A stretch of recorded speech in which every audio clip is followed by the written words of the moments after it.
Oh, Black Void. Fix it. Kick the cat. Wake it up.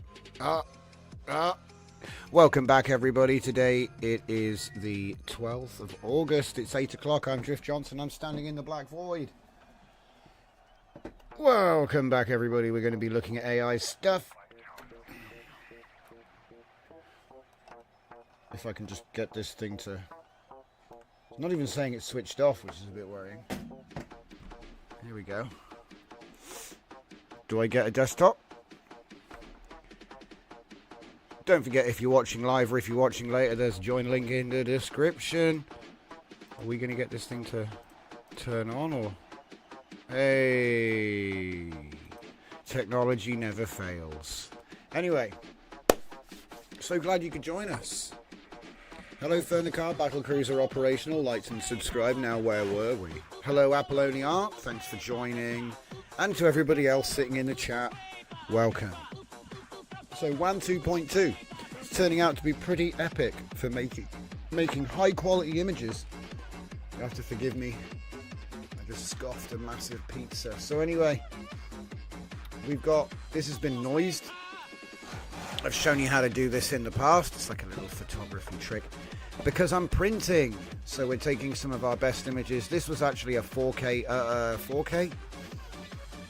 No, it was not 4K. Right, let's do some background. First of all, I've added some new options to your peril, at your own risk. We now have more options in the aspect size V2 and its accompanying image version, the image input version, image size adjuster. Same options in both. So obviously this is for image to image, but you can use this one too with a little trickery. This one is mainly for text to image, mostly used to set your input latent. So if I said Hunyuan, Muad'Dib, Hunyan empty latent is what I'm looking for. My God, man, look at all this. I just want that one. So this is how I would typically approach it. We're using a video model to generate images.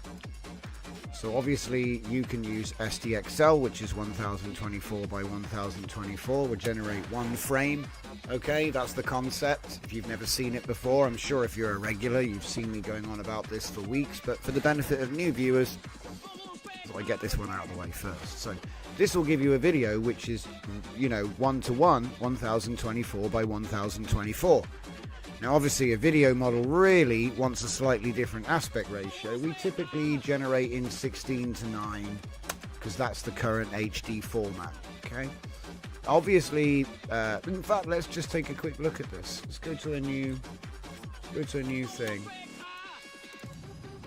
And we'll do a show any. Oi, oi, oi, oi, oi, oi, oi. What's it doing? Fat fingers. That's the trouble. I got big farmer hands. So if I go in here and say show any, we just need two show any's. Width and height. So remember, width, height, right?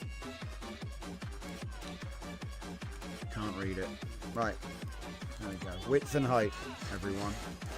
So as you can see, with SDXL, we got some hardcore rust mitigation is going on in the background. So anyway, 1408 by 768.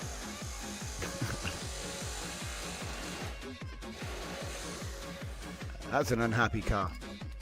So 1920 by 1088 is your 1440p setting. So I've added new options, you see what I mean? Now 1440p, that means that at 1:1 it's going to be 1472 by 1472. Interesting. Ah, yeah, it's because of the thing. Remember how we've got the... See, if I just put this to 1, it'll give us 1440 by 1440. That doesn't take into account the divisible by 32. Wait for it. So now we get 1440 by 49. Nice. Okay, so I'm trying to... It's a like roundabout way to explain that 64 for images is slightly off what the video model wants. So this is the easiest way I can show it. I hope it clicks for somebody. But I've added new options, like I say. So if you take a look at my WAN 22 option that I added previously, that's 1536 by 1536, as you can see, it's divisible by 32. And we go, and also divisible by 64. But if you remember, when we were doing 1440p, it was not divisible by 64 and 32. So this is what I'm saying, like, some resolutions are safer than others. Okay. Fernicar said devs call it mod. To be honest, I think that you and Apolloni should get Wrench, but there are other people as well who I think in the community who would appreciate it as well. But I'm not trying to, I don't want to put it on anyone. So 122, 1536 by 1536, correct. So this is what we've been using. And I think that one of the reasons why it worked so well was because I was doing 64 and it's the same. So a little bit of a happy coincidence that helped things to be better. So obviously I had to investigate further. So we take a look at Cascade, that's 2048 by 2048, which is like another 50% boost in resolution. So that's a double what you had with SDXL. Okay. So the WAN setting I put in is about halfway. Alright. So there's a little bit of nuance to the modes. Now 4K is 2880 by 2880. So at 16 to 9 you get the size 3840 by 2176, which is fun because you would normally think it was 3840 by 2160. Okay, but actually it's not quite that. Okay. And then for fun I added 8K and 16K to future-proof us because I have a feeling that in future we'll need it. At the moment, it's not so much. I was finding that it was blowing up when I was doing image to 4K. So and that's only with 4 steps at 0.25 denoise. And the images it made were really nice, I'm not going to lie. That's what I'm printing at the moment. Man, that rust just isn't coming off. So yeah, if I see this here. It's a nice sized image. It is a direct upscale of the original artwork. It hasn't changed anything. It's very close to the original in terms of pixel accuracy. Obviously it has changed some details in the course of making the image bigger, but we're only actually going from, some of these were already 1536 by 1536. So going up to that size wasn't that bad. Going up to 4K was a bit more of a bump. And I think there's probably more value in generating in the Cascade size because it doesn't blow everything up as much. But it's funny, I accidentally found a happy medium with this. So anyway, back to the main workflow. So this is the setup. Now, it's blowing up my 4090. Now that won't be the way forever, okay? But at the moment, it's sort of testing the limits of what you can do. So the basic idea is very simple. You take your image, you use my image size adjuster with 122. That just resizes it to be... we've got a preview on here. Yeah, I'll show you. We've got a preview on here. It's probably going to blow up, but we'll try it anyway. So yeah, we're picking 122. No, we're picking Cascade. So we're going for 896 by 1216. Now I think I got a problem with my machine at the moment where it just crashes, but like I said, I've got loads of outputs where this was working, so it might just be I need to do a bit of a cleanup. But yeah, the prompt is the same prompt we used to use for Flux tiled upscaling. Very detailed, masterpiece, intricate details, UHD, 8K, and there's a reason for this. It's not even really listening to your prompt anyway. We're doing 0.25 denoise, and what we're really doing is we're blowing up the image really big, and so it starts to get a bit fuzzy, and we use bilinear as well, so it is a bit fuzzy. and then the 0.25 sharpens it up. And so it's basically just a polish pass at the same time as an upscale. So it's not really listening to our prompt. I tried using prompt enhancer with like specific coding to use vision to analyze the image and use keywords, and you know, doesn't make any difference. You can't really, like, you'd have to put the two images on a difference and see like the ghost shadow change. It's like barely. So the prompt didn't really do anything. Loading a LoRa into the process that matches, you know, like matching everything as much as you can. So, you know, the same prompt that generated the image was used to do the upscale with the LoRa loaded, you know, that kind of thing. Didn't make any difference. The denoise is the most powerful thing. I didn't have time to test if when it was all like LoRa'd up that you could turn the denoise up, because it kept crashing. I'll just be honest. But yeah, I made it to 4K and it looked great. There were no seams. Only problem is, like I say, unstable. Like you'd have to like restart Comfy or the computer in one case to get it to actually run. So yeah, not great. But I was using the 4K setting. So the Cascade setting and the WAN 22 setting are good to go. So that you know, like I was showing you with the thing before, if you're on SDXL and you want to do 16:9, it's going to be 1376 by 768 because of the divisible by 32 stuff. Right. If you want to go up to 1440p, it's going to be 1920 by 1088. So I recommend this setting if you're generating video. Yeah? So if you want to use this to generate video, this is a great way to make 1080p video. Cool. I haven't tested it in vertical. It kept crashing, right? It was weird. It was like some images worked and some images didn't. It was very annoying. But anyway, going up from 1440p, we have my custom 1536 base, which is WAN 22. Obviously, we run that, we get something like 2048 by 1152, which again is just a little bit bigger than 1080p. So the idea is you noise it and crush it down to 1080p. It's only like 5% or something when you know, it's not that big a deal actually, 1440 to 1536. But it just, anyway, I won't go on. Going up to Cascade, that one's a 2048X. So we've now doubled resolution from SDXL. And that's 2752 by 1536 at 16:9, which is pretty beastly. And to be honest, you could use dumb upscale to cheap it to 4K, and it's still going to look good. All right. So I mean, look, I know it's a cheap way to do it, but if you don't have the system, it's a workaround. And then finally, we have 4K, which cooks my machine. And to be honest, it was working, and then it stopped working. So there must be some kind of cache. You know, after a couple of images, it didn't even matter if I was clicking these buttons or restarting Comfy. In the end, I had to restart the machine. So anyway, let's get back to that other workflow. Oh yeah. We tried hyperscale as well, but again, it just kept crashing. Did I go to like a different tab? Yeah, here we go. So anyway, what am I using? I'm not using any LoRa's. Same as always, 1.0 and 0.4. Same as always there. Same as always here. No special settings.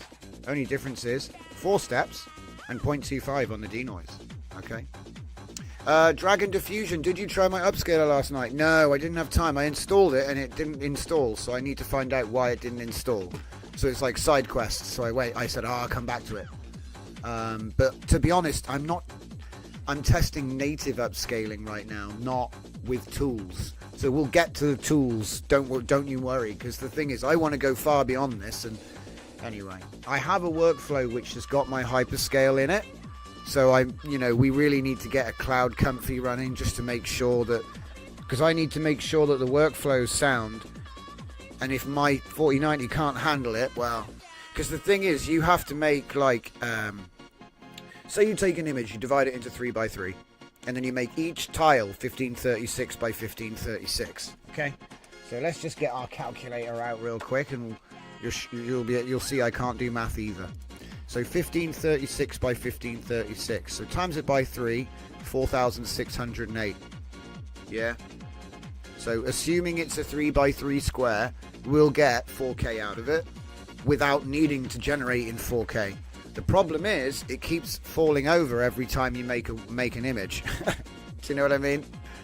It keeps falling over. It's like, ugh, comfy disconnected. And that's actually usually a problem with either the swap file size or the page file in Windows being too small, or there not being enough free space. And to be honest, guilty. Okay? Guilty. You know what I mean? I've got more RAM than I have hard drive, and that's not good, because it'll just eat it up whenever I give it a big task, and then Comfy crashes. So it's not even Comfy's fault, it's actually Windows.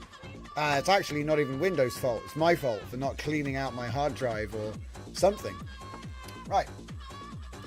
But yeah, like I said, it splits the input image into a 3x3, processes each image, and then puts them back together again at the other end. We were using ESR GAN for that, and we were actually going all the way up to 4K, not 1536. So we've already stress tested the technique. Oh yeah, and also regarding the printing situation, I'm not stitching you guys up. I am doing that. I just wanted to get all that out of the way first. So let's see. Do we have that one yet? I don't think we have that one yet. Nope, that one's next. So you guys have seen me do this before. I usually just stretch it out, because the thing about it's gonna like snap it when you put it in. It doesn't actually put it in at full size. It kind of stretches it anyway. So, and if I'm being real, Photoshop's extremely good at that. You're not gonna. Well, you want to be a purist. You don't want to be changing the size at all ever. If you want to be a purist, I'd crop it. Matter of fact, I wonder if there's a way. I think you like hold a modifier. Do you have control? Nope, it's not control. Is it shift? Nope, it's not shift. Oh, I know what it is. I know what it is. It's completely different. You put it in its own thing and you select it, and then you go back. Ah, there we go. Now it's coming in. See, that's what the proper size of it is anyway. Because remember what we're doing here. We're doing printing. We're doing printing at 300 dpi on A3. So A4, this would be perfect. I think it would just fit. You know what I mean? There'd be some cropping, because it would be slightly bigger than it needs to be. But, like I say, this isn't for screens, it's for print. So, and this is why I like, don't go too crazy over upscaler quality, guys, because like, you know, unless you're wanting to showcase it on a screen, because the printer can't actually do that anyway. You know, there's like a limit to what the printer can do. And so it doesn't really make sense to go too crazy. Like, those lips. So anyway, if I take this, the camera raw filter, it's funny, I could pretty much, if I just had this, I didn't need any of the rest of it. But anyway, so we go in for the 1:1, go to somewhere with a bit of detail and contrast, and just start sliding the size down until you can see it's sort of, you can see it's darkening the shadows initially. Okay, and then it'll start to blur the lines, and you want to get it before it blurs the lines. That's what I do anyway. So I also don't want it to get too dark, so I find a little bit is probably enough. So like 16 probably on this one. And then with the roughness, if you go all the way to one end, it looks like an orange peel. You go to the other end, it looks like tin foil, crinkled up paper. So I kind of go sort of, so it doesn't look like one or either, like the blend point. And often it will be like, you'll notice the numbers are somehow related. I can't figure out what the pattern is yet, but this one is 1632. No doubt the grain size is usually going to be one or in between those numbers. So like if I go to 16 and just look at it, it's subtle. If I go to 32, it's kind of heavy. 24 I'd sometimes pick in between. But usually I just kind of slide it backwards and forwards to see where I like. But that's too much. That's probably around there. And as you can see, it's around 14, 15. So if it's like close to a number, I just put it at that. But you know, it's because the thing is, you're not doing it for the screen, you're doing it for the printer. And when it prints out, it looks better. So yeah, we'll do another one. Let me just get the last one off the print. How's that ink doing? So anyway, just so you know, guys, I've done loads of printing with this printer. It's using the Epson ink tanks, or whatever they call them. I'm using the ink that came with the printer. It's been 6 months. Guess what? Haven't even used half the ink yet. Do I do a lot of printing? No. But still, you know, I haven't had any problems with it. It hasn't messed up. I'm saying it now. Touch all the wood.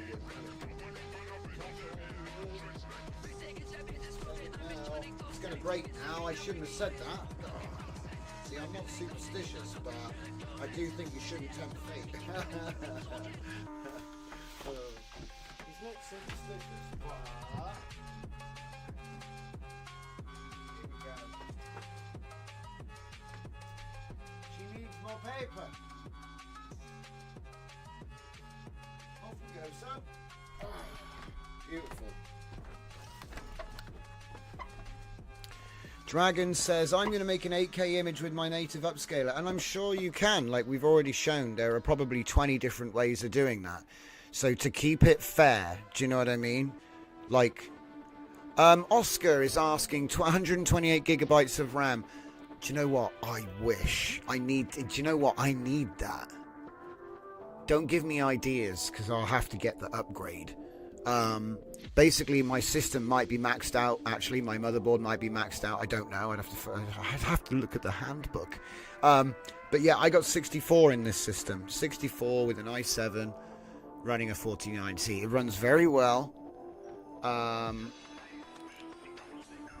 it was originally built for like gaming in 2019, 2020. I can't even remember now. It didn't have a 4090 in it originally. It had a 3060. Because the first 2 years I did working as a researcher, I had a 3060 12 gigabyte. So, like I say, don't look down on those cheap cards. You know, they've got good VRAM. It might not be the fastest in the world, but it's good bang for buck. Let's see, who's saying what now with the things. Zanelli, welcome, and hello. Vuldive Media, hello, welcome.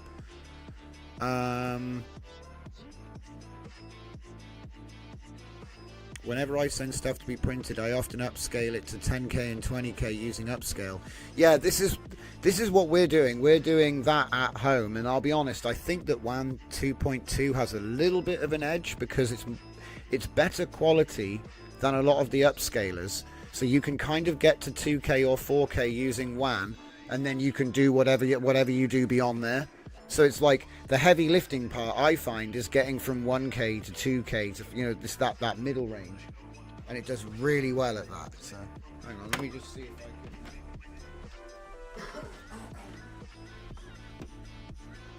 Oh, it's going to be one of those days, isn't it? Should I get a tripod here? I have to clear some space. I need to show off the goods. I'll have to put my trousers back on. Right. We'll do it in a minute. Because like I said, this is all very well and good, but you know, cyber society is fun, don't get me wrong, but let's see if we can get some cool Thora outputs. So let's see, we had the 4-shot rotation back down here. Oh, okay, there's a lot of stuff here. Yeah, it's pretty good. Can we get ones where she's shooting and stoof? I think we can. Let's see if we can find them.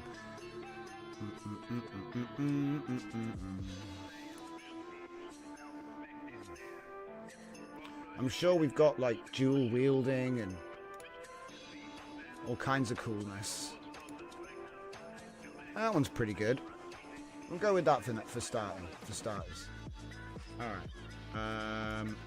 Where's the shop?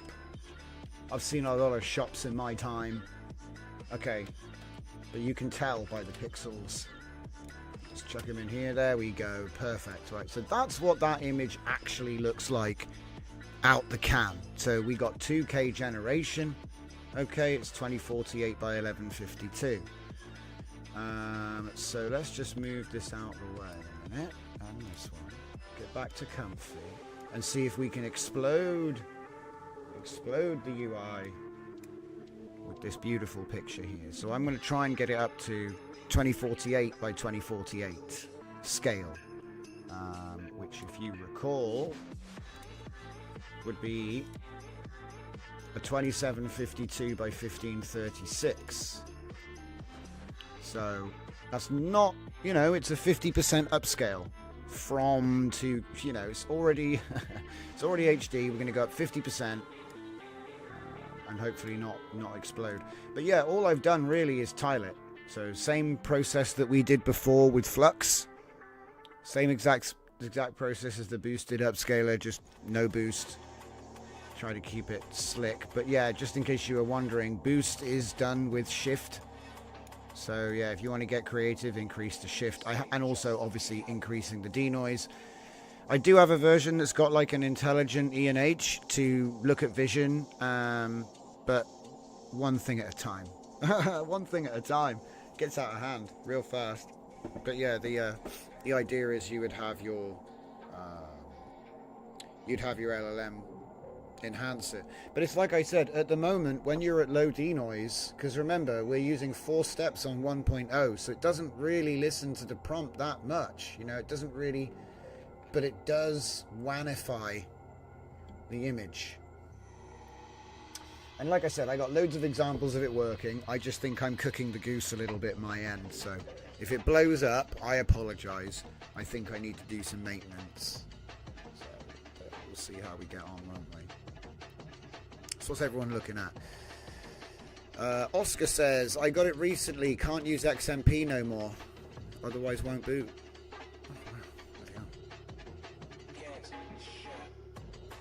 Dragon says, no exotic models, no silly attention, just a standard workflow in Comfy UI with no OOM. Yep, that's exactly what we're doing. Because the thing is, tiling is a native feature of Comfy UI.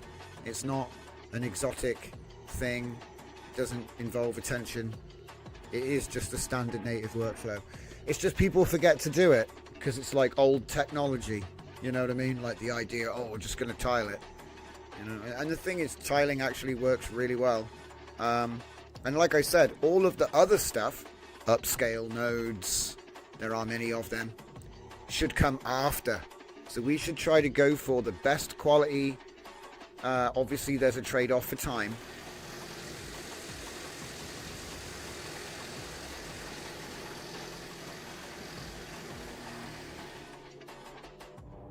Sorry, I couldn't hear myself then. The drill was crazy. But yeah. So, yeah, obviously there's a trade-off for time. But within reason. Because like I said, going up to 2048 was actually only 3.5 minutes. Whereas, if you recall, so think about it like this. 1536 took 1.5 minutes. Right, and 2048, and that was at 12 steps, and then 2048 at 4 steps is like 3.5 minutes or something. Let's have a look. What's it say? 149 seconds. So 149 seconds with my current technique, and that'll get you to. Ah, crap! Do you know what? I think there's a bug here. Yeah, there's a bug here. Damn it. Did I mess up? Yeah, I messed up. This needs to change. The default is designed to stop you from cooking your machine. But, you know, time has moved on and the models can actually do better now. So let's just run that one again and hopefully we don't kill the entire thing. Basically, it worked, but it did a cap, so it didn't actually upscale it much. It went up to... Yeah, there you go. 2731. Ooh. That's a bit weird. 2731. See, that's a problem, surely. Hang on a minute. We got a.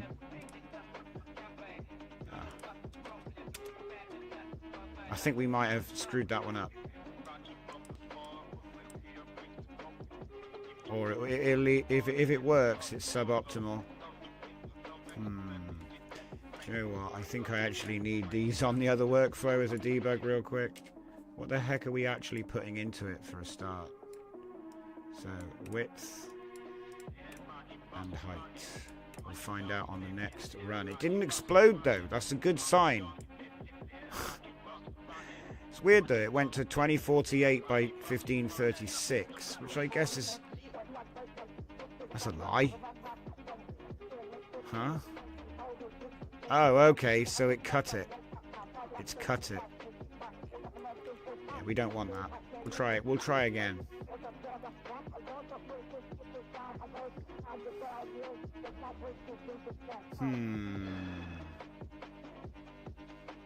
Keep an eye on it. Oh yeah, it makes sense actually, because it cropped the longest edge, and that screwed up the aspect ratio. Like, you can obviously put that to 4096 if you need to. So there we go, 2752 by 1536. See, odd numbers are bad. Odd numbers are bad. They don't divide by 2, damn it. Because the trouble is, right, if you have multiple stages, like if I divide a number by 2 multiple times, the answer may remain even. But with an odd number, it may occasionally become even as well. There's like, what is it? I'm trying to think of an example, but it happens. It's like 10, 5, 2.5. Whoops. You know, you can't have a fraction. You have to have round numbers. So they have to divide by 2.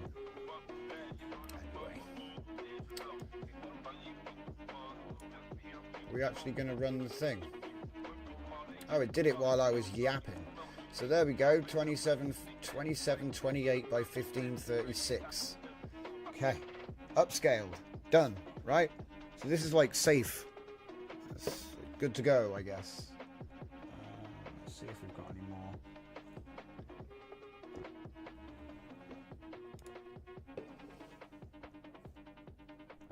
That's pretty dynamic. Go with that one. So the idea is to make an upscaler. There's no LLM. The prompt doesn't need to change. It's as automatic as I can make it. So just like a general purpose. Make it 2048, which is pretty big. Like the difference as well, just to put it into perspective, 4K is actually 2880 by 2880. This would be 2048 by 2048. So when you think about on a scale of 1024 to 2880, 2048 sits a little beyond the middle of that, you know what I mean, in terms of like increasing the quality of the resolution. I have tested it on a couple of images that were 1024, so a lot of these images are already 1536, so they're already 1080p. So we're upscaling, but we're not really needing to do a lot of upscaling. It's like 50%, as I say. We're going up by about 50%-ish. It's probably not even that. But when you think about it, it's like 25%, but it's another 50% from the other. Look, it's just math. I'll be endlessly going on, but this is an even nicer bump in quality than what we had before. Now, you may lose some details because we're actually only doing 0.25, and I do want to experiment with changing this, but I'm happy with, because look, 76 seconds, that's not bad. So what we're going to do now is we're going to just test a couple of different things, and I'm obviously going to put some of them through the printer, So let me see now. There's some cool stuff in here, which is like where we were. we were pushing our luck a little bit.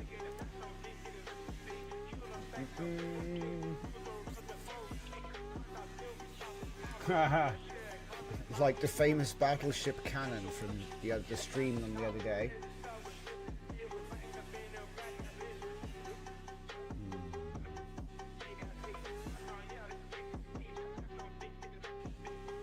And the Burger King shots, they were good.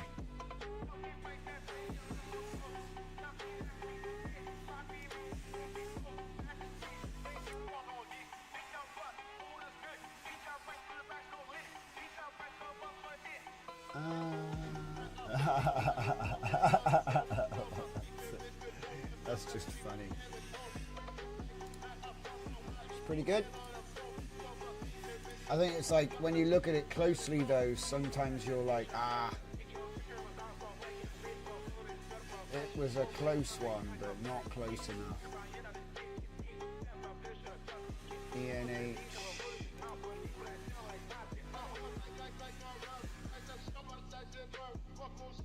Check different folders. Oh my. I've been busy.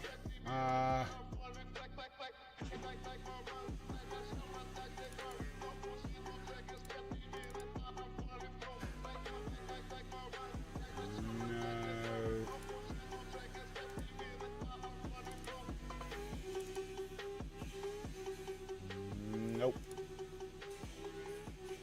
It's a nightmare. A labyrinth of my own creation.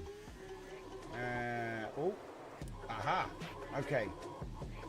Where's the action stuff? Epic. That's not epic at all. They're mislabeled. Doing some weird stuff. Aha. Right. Now we're getting into the classics. So we've got that one and that one. They both look the same.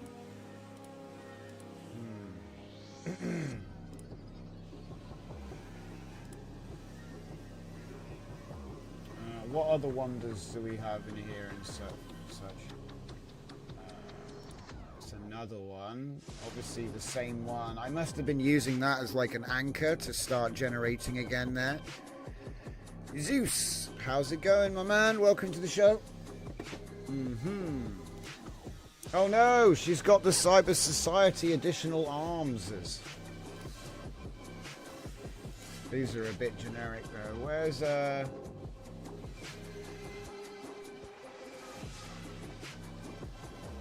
my problem is I don't change the labeling enough. She's firing at a wall. Like, don't think about it too much.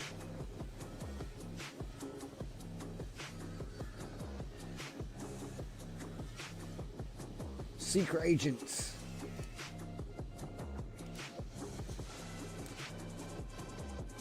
That's not a bad image. You got the whole character in there.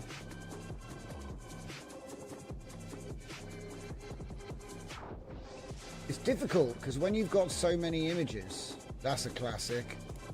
I posted that in a couple of places. Yeah, that one's good too. Those two are pretty good. All right.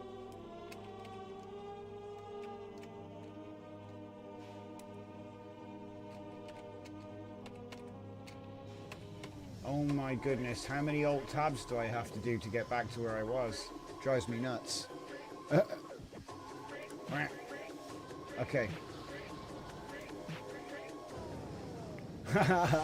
We did try some crazy image to image stuff as well, guys. Just like, oh, I wonder how crazy we can make it. And it was able to do some pretty crazy stuff, let's be honest.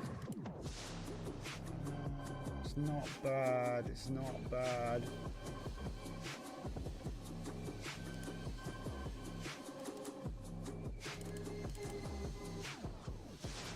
Ah, we seem to leave that one behind. Okay.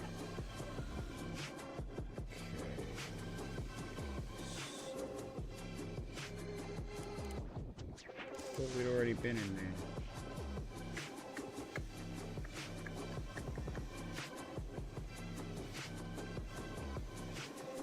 Huh. It's funny. Just so funny, guys. That was silly. That whole thing. But submarine girl. I'm like, what the hell are you talking about? What are you talking about? Not bad. Flying cars, though. I mean, we could do a little bit of airbrushing. I'll just as easily just find a different one. Yeah, that one's pretty good. What's the fingers looking like? Yeah, looks, I mean, yeah, it's pretty good.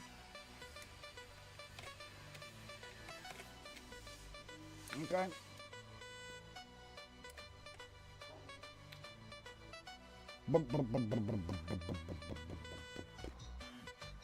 Tried a whole bunch of stuff, did a whole bunch of things. Aha!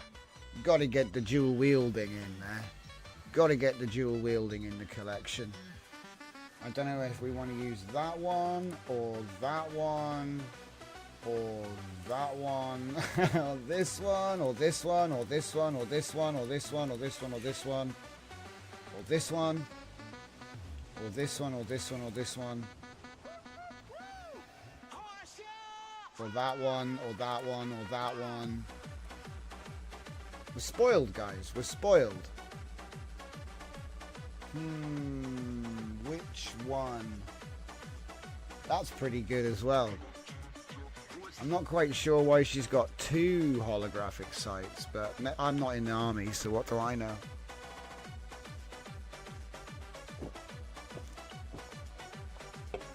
Oh, they no redheads? Vernicar? Oh, that's a shame. It's probably because they're super rare. Let's see. The guns are pretty similar on that. The hands are pretty good.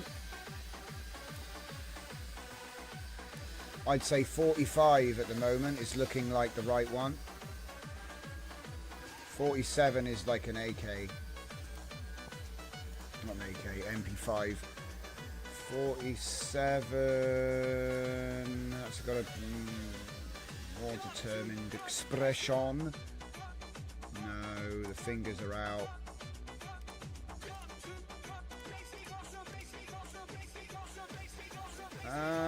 That's interesting.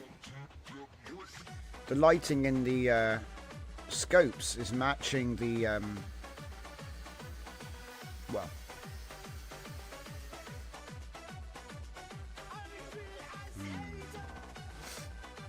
That one's pretty good. So 45, 75. 45, 75 looks more dynamic. 75, 77, 81.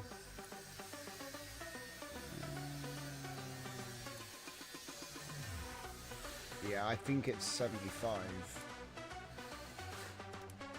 Yeah. Alright.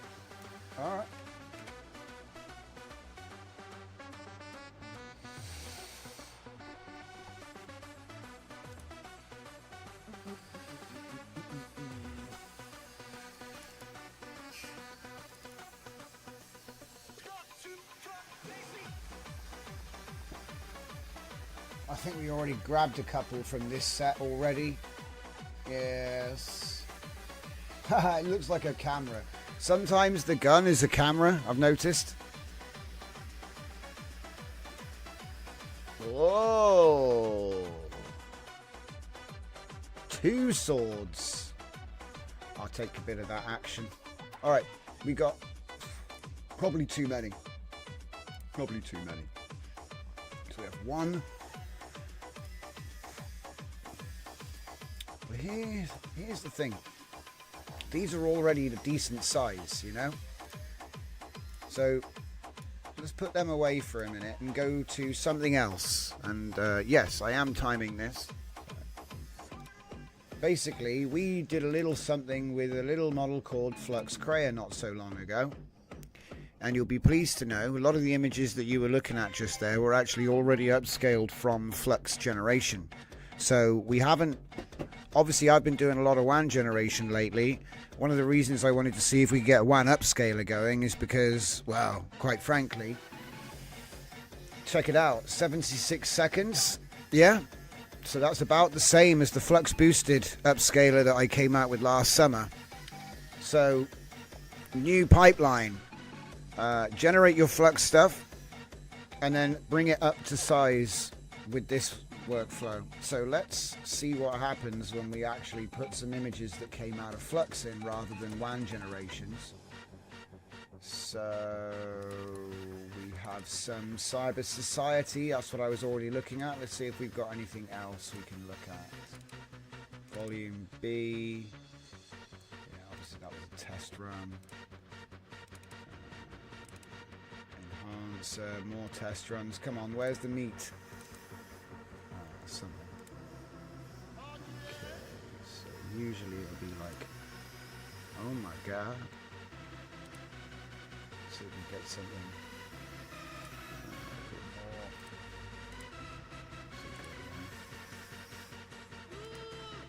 a bit more.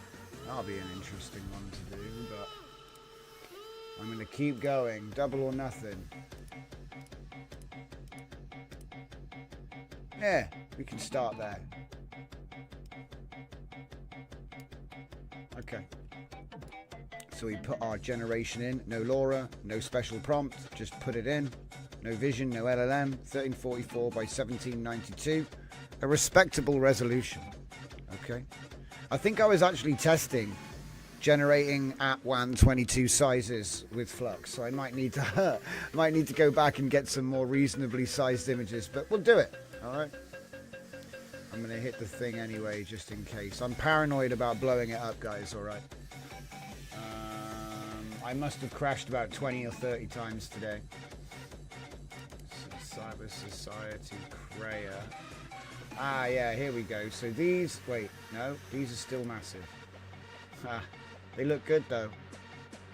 So that would be, you know, the type of artwork that I've been working on this data set for ages. It's a quirky circuit board style, too many wires, sort of future cyber samurai stuff, right? I've been developing this character art 3 years, and we deliberately used the old Midjourney version 2 to make the initial data. So this is why it looks like this.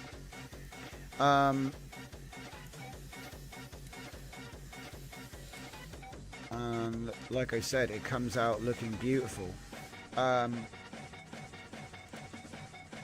It's beautiful. Exactly the sort of stuff I'm trying to make.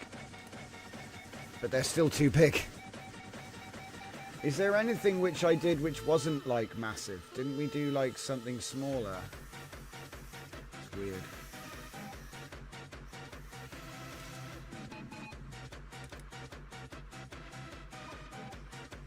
There we go. Now we've got some proper SDXL size generations. Doesn't it look beautiful though? There's just something about the composition, the textures, the surfaces, and then this sort of like, it's like he's disemboweled and his wires are spilling out like his guts, I guess. And it's fine. It's normal. Don't worry about it.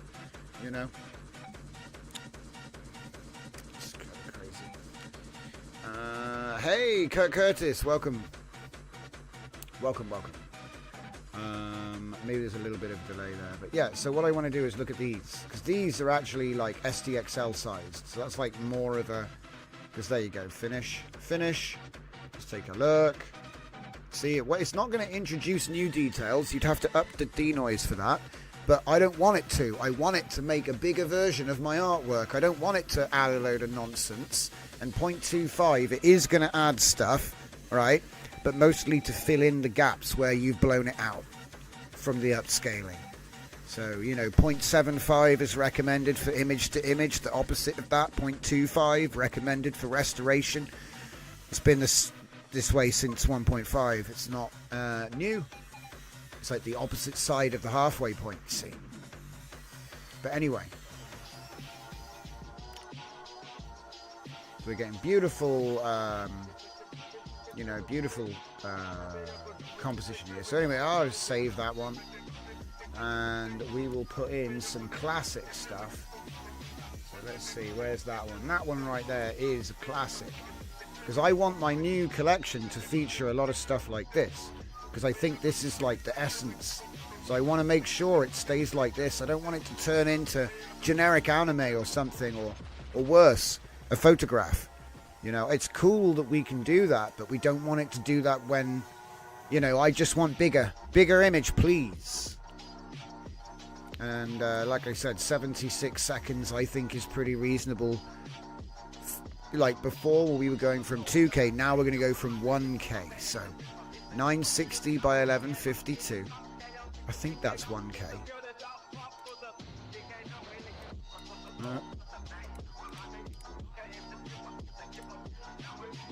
Of course, we're running a thing. So yeah, we're running a thing. I think it is though. Oh no! Oh wait, no, it's fine. For a minute there, I thought I screwed it up. So you can see here. In fact, why does it say 1 there? I kind of have screwed it up. Don't worry, I got away with it. It's divisible by 32 by pure luck. But we have Cascade doing the upscale. 960 by 1152. So it's just going to blow it up. And like I said, I tend to use bilinear. But Lanxos is also good. We're using Lanxos here. Gave good results. So see, these are the sort of things which is like subjective and or related to the medium type, in my opinion. So there's no universal truth. There's always like this for that. This for thatism. Okay, so straight away you can see we have lost some detail, but here, let me have a look here. In fact, do you know what? Let's just build a little comparison thing for ourselves here. Yeah, we'll do a couple of tools. Yeah, so we want to do difference. We'll do image enhanced difference. So we'll take the preview, which is the same size that's just been blown up, and then we'll take the output for the other side. Put that one to preview, and then we also want image comparer, which is going to do us a left, right, white.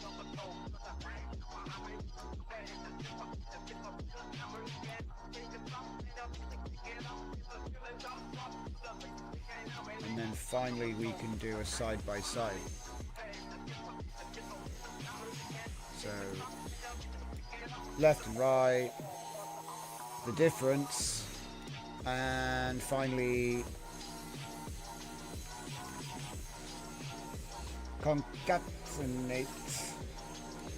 We'll put them side by side, so we've got, like, you know, each image in a sort of presentable way. Put that in a preview.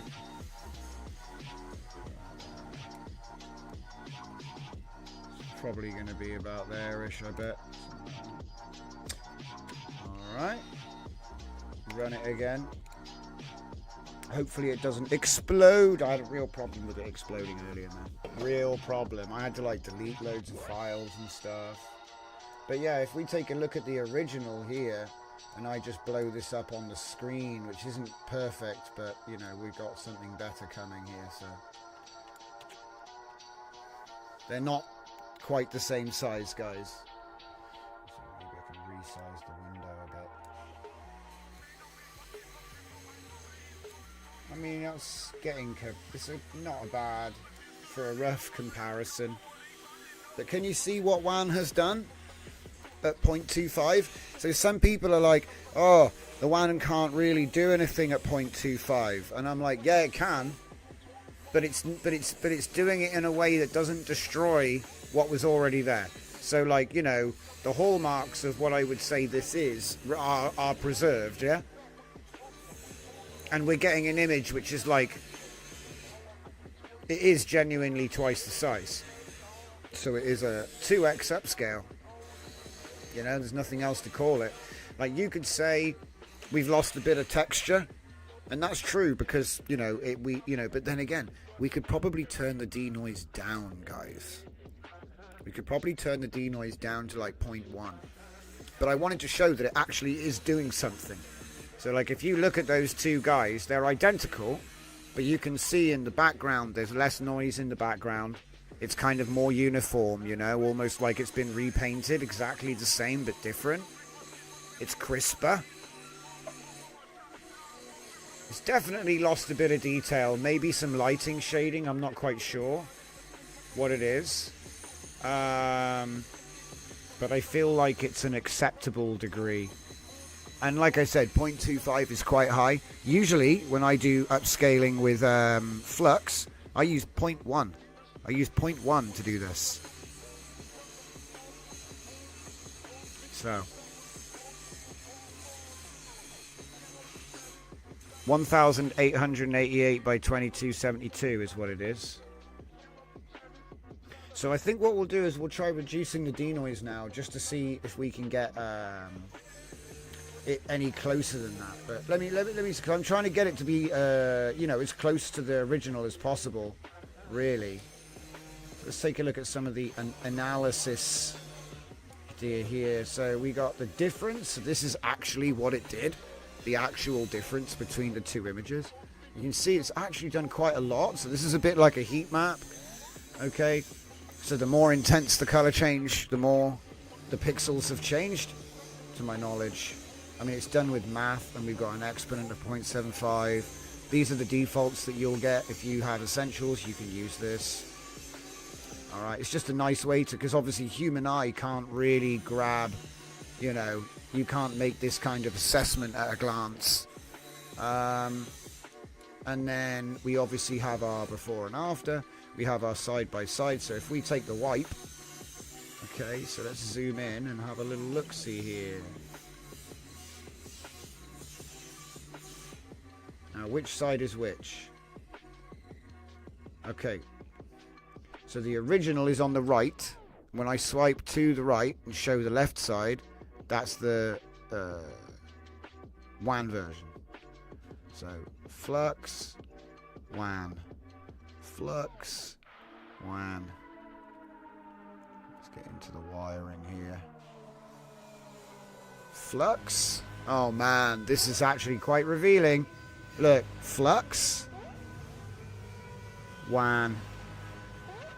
See, when you put it like this, I think that brings it home, does it not? You can clearly see the fidelity is much more improved. Contrast. There's no mess. Look at this. Is quite hard to do. Loads of different coloured wires and circuit boards. It's quite hard to do. It's done it. It's done a great job, actually.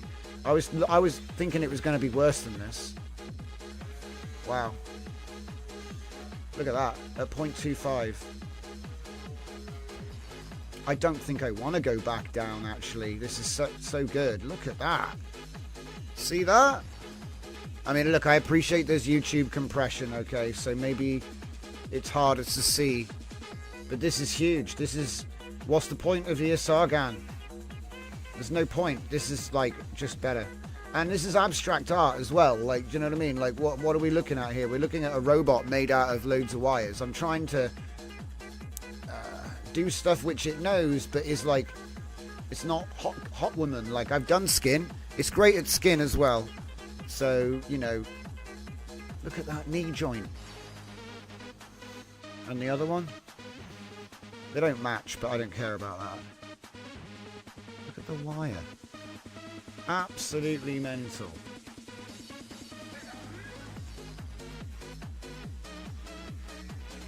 Okay. Let's do a different image, because remember, this one came from small. So let me see if I can get... Yeah, that's a good one. Let's do that one. What's it going to make of that? So here's our input image. That is what we're giving the model to play with right now.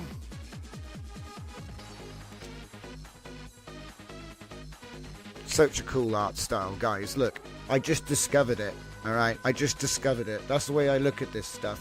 We're like explorers in latent space. There's all these different styles and techniques. They're all waiting to be discovered, you know? I mean, you might not be into this kind of thing. I think it's cool. But the thing is, what I see is what it's going to make. because I'm looking at the end, not the beginning. So hang on. Yeah, that's so much better. Oh my god. Oh, dude. Okay, so again. Wow. Wow. It even turned that into a little sticker or something. Dude.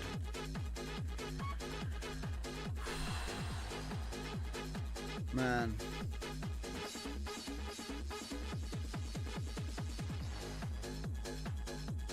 Wow. So we've gone from concept art to mock-up for the TV show. And I'm like massively zooming in. I'm having to zoom in to, that's the limit for Comfy to zoom in on, by the way. So if I wanted to go in any further than that, I'd have to like go to extreme lengths. Obviously, you know, you can zoom in further than that. I just mean when you pop it out, you know, and it makes it, and without you resizing it and stuff. Side by side. Subtle enough that you can tell it's the same image, you know what I mean? It's recognizable as the same image, yet when you zoom in up close, you can see that the definition is definitely improved. I love that. That skin detail looks like he's bolted into it, you know? Crazy. You know, I didn't expect to be able to draw out, because this is work I started years ago, and it's just, you just keep coming back to the same thing, and it just continues to do more. I'm interested to see what it's going to do with my gun, because it likes to make guns like it likes to make them, and there's no instruction here, so he can't cheat. So I want to see how strong that concept is in there. Dude, I swear this image, this exact image was in the set on the Photoshop. Hold up.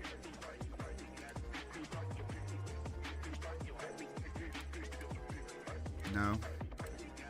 No. No. Oh, okay, maybe I'm imagining things. That is a good image though. God dang it. Look at this pistol. It looks even better than it looks here. When you look at this in print, the contrast is really nice and it kind of pops. See, the thing you can't... This is the thing that I keep going on about this, and this is why we're doing a special on printing tonight. Because it's like you can't really... until you see it with your own eyes, you know, like it's one of them things. It's the beauty of print, I guess. The screens is not the same, you know. Certain colours pop to the human eye, and on the screen it's like, it's a bit of a nightmare actually.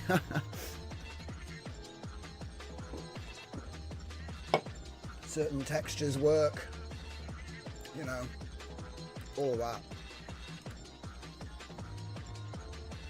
I wonder if it'll give him the grin.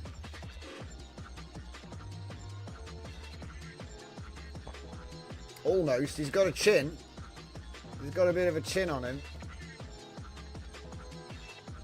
But yeah, this is like starting to look like really quite complicated. Do you know what I mean? Like, look, it went from this, which to be honest is a big old mess, isn't it, guys? Isn't that a big old mess? And somehow WAN went with no captions and no LoRa and low denoise.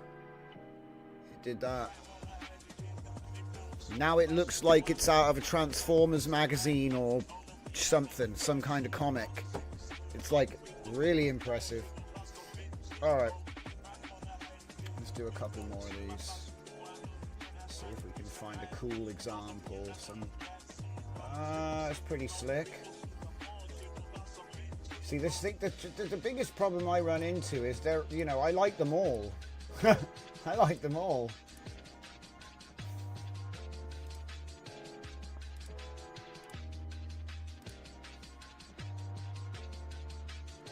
I think that one was done with Lightning 2.2, just off on the side. Lightning 2.2 is super cool, but it's almost too good. And it produces some of the mutations that are in my data set. You know what I mean?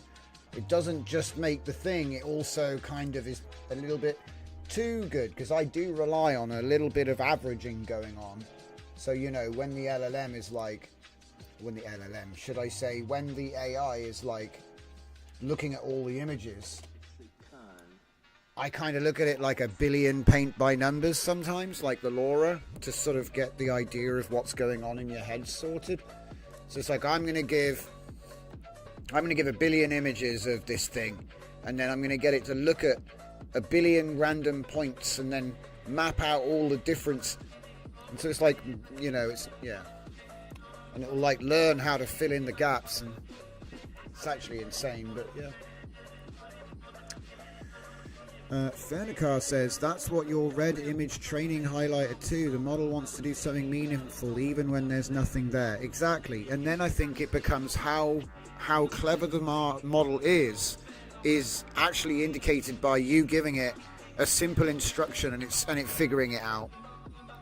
So, you know, the smartest AI doesn't need a complex instruction because it can figure out, intuit, infer, whatever. What's first, gaslighting training or red training? It was the red training because that was SD 1.5 embeddings. So in case anyone wasn't here for that discussion, long time ago in SD 1.5 era, I trained an embedding, textual inversion embedding, which was trained on only red squares. It was like 100%, you know, all the same exact thing, same the red square JPEG times 10, just copy and paste them, and then it was the tags that we were training, not the image, basically. And it was called Clown World. You might even be able to find it. It's probably out there somewhere. It's probably just badly linked because I wasn't really like YouTubing and stuff at that point. See, that one's cool. He's got all wires down the one side. Right, we're gonna put that one in there, run that one.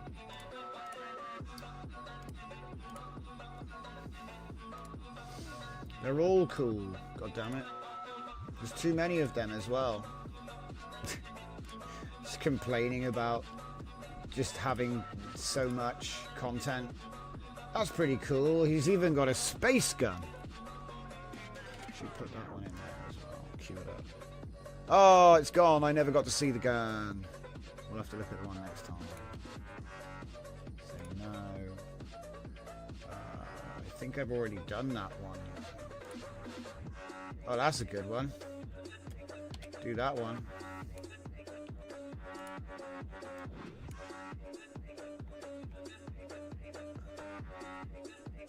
It looks a bit like Play-Doh as well sometimes, you know. Have you ever seen that, like, coloured clay that kids play with? It's a little bit like Play-Doh. Wow! Wow! Look at that face! Look at that transformation, guys! Wow! Damn! Bad? Good. I love it when the upscaling is like an enhancer at the same time. Now remember, you can turn the denoise down, alright? And you can turn the boost up, usually is how flux works. I wouldn't be surprised if you can turn this shift up and turn the denoise down, okay? But we one thing at a time, I say. One thing at a time. So how did that gun come out in the end? Yeah, it's fixed it up without... It's got a very strange magazine and everything, but it hasn't, like, replaced it with a... It kind of is turning into an AK-47, though. Do you see that? Kind of. Still better than that video game that stole assets from some poor guy.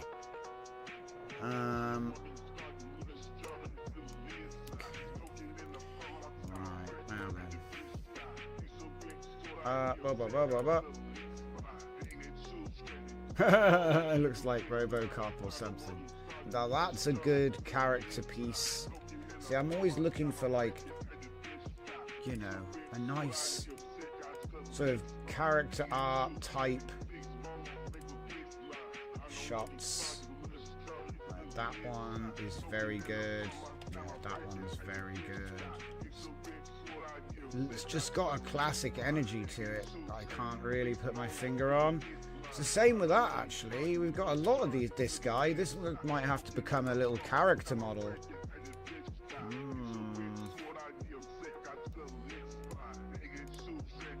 Look at this boy. Some of these are really cool. That's the trouble, isn't it? They're all cool.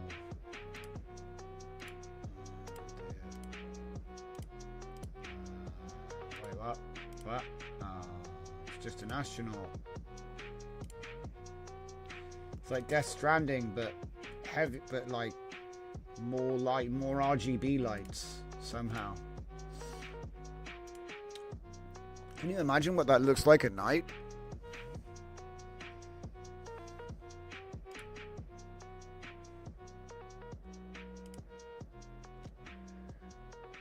Damn, we're gonna have to do that one. I probably did that one already, but I'm doing it again. See, that would be the result of going too far with no tiling, or trying to use a small image to make a really big image, or trying to make really big text image. Which is why I prefer, you know, make as big of an image as you can, text to image, then upscale it with image to image on tiling, and then take that and upscale that with something else. Because it's a lot easier to start at 1792 by 2368 if you want to get to 4K. Because 4K technically 1792 by 2368 is only like well, it's not that far. I think it's like 300 pixels on both sides. So like 2000 by 2600.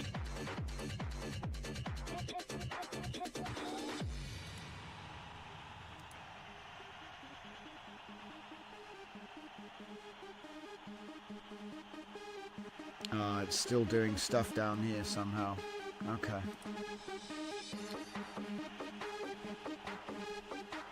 So yeah, the difference. That's what the technique has done. You can clearly see it. You can clearly see loads of little micro changes to just to fix it up. And that's what ESR GAN was, you know, was made for. So on the right, we have a dumb upscale that you can do in Photoshop just by dragging it out. You know what I mean? You just drag the image out like we do in Photoshop before going to print. So you have the dumb upscale, I call it, on the left, because it's, you know, the opposite of a smart upscale.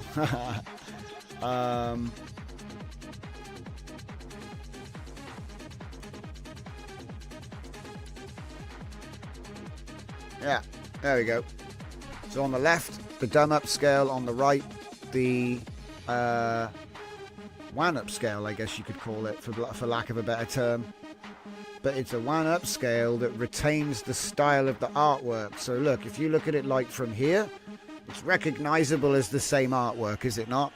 Do you know what I mean? Like, you look at this side, you look at this side, sure, this one's a bit messier and noisier and a little bit pixelated and discolored in places, actually. Now I look.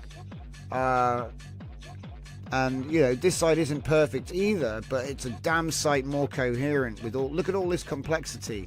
All these different wires laying over the top of each other and whatnot. But it does it in a way that's still the same, you know, the art style target. 4K square is 3840 by 3840. Yes, it is, but that's not the 4K standard. This is a really interesting point. Check it out. 3840 by 2176. Let's just put it to 1 so there's no math trick going on here. So 3840 by 2160. That's the 4K standard. 4K standard 3160. Did I just type the wrong number in? I bet I did, didn't I? 3840 by 2860.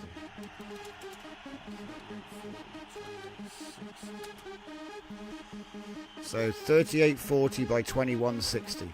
I typed it wrong. See, I can't even remember 8 numbers. All right, anyway, so 3840 by 2160 is the dominant 4K resolution. Okay. No, yeah. You got it, Zanelli. So it is close. But look, I want to explain how they figured it out, because this is what my tool does. It's part of what it does. So 4K is actually 2880 by 2880. That is 4K. Okay, I know, because remember, it's total pixels, isn't it? So 3840 times 2160 is the same result. Yeah, total pixels. So because remember, your image, and this isn't just for you, Zanelli, this is for the benefit of everyone who hasn't heard it before. So when we do an image with SD 1.5, back in the old days, we had a 512 by 512 model, okay? Which meant that when we were doing 16:9, we would do 6/8, well, we wouldn't do that actually, it would be this. We'd do 704 by 384. Yeah. And then when we got SDXL, which is a 1024X model, we're at 1408 by 768 for our perfect, you know. And now, of course, we're using these video models which have to be codec safe. Codec safe is 32. You can look it up online. There's reasons for why, okay? Yeah, I think it might be. Anyway, I don't want to go into the weeds. So divide by 32 doesn't make any difference here. If we go up now to 1440p, which is like the next standard, as you can see, we got 1920 by 1088, which is your HD standard, full HD, 1080p. Okay, sure, we got like 4 extra pixels at the top and the bottom, but center crop ain't no thing, so don't worry about that.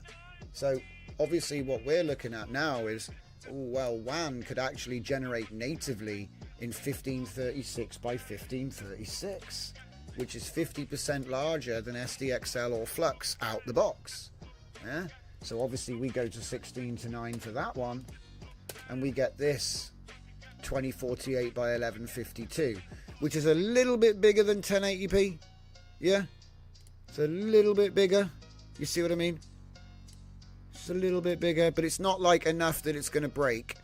Hang on. A 4K image that is 4000 along a side is not the number of pixels. Yeah, okay, we'll get into it, mate. But here, so 2048 1152. Cascade is a 2048 by 2048 based metric. Okay, the idea is that you're supposed to know what this is, and you're supposed to pick the one closest to your solution. That's why I'm explaining it all. But yeah, we go like that, 2752 1536, and then what we were talking about was 4K, because obviously Cascade isn't a standard. It's just these two are things I've put in because they give good results. So I find 1536 and 2048 are good places to go. 2752 1536. And then obviously the 4K 3840 2176 at 16:9. So regardless of what it is and what it isn't, the bottom line is my 4K preset is 2880 by 2880.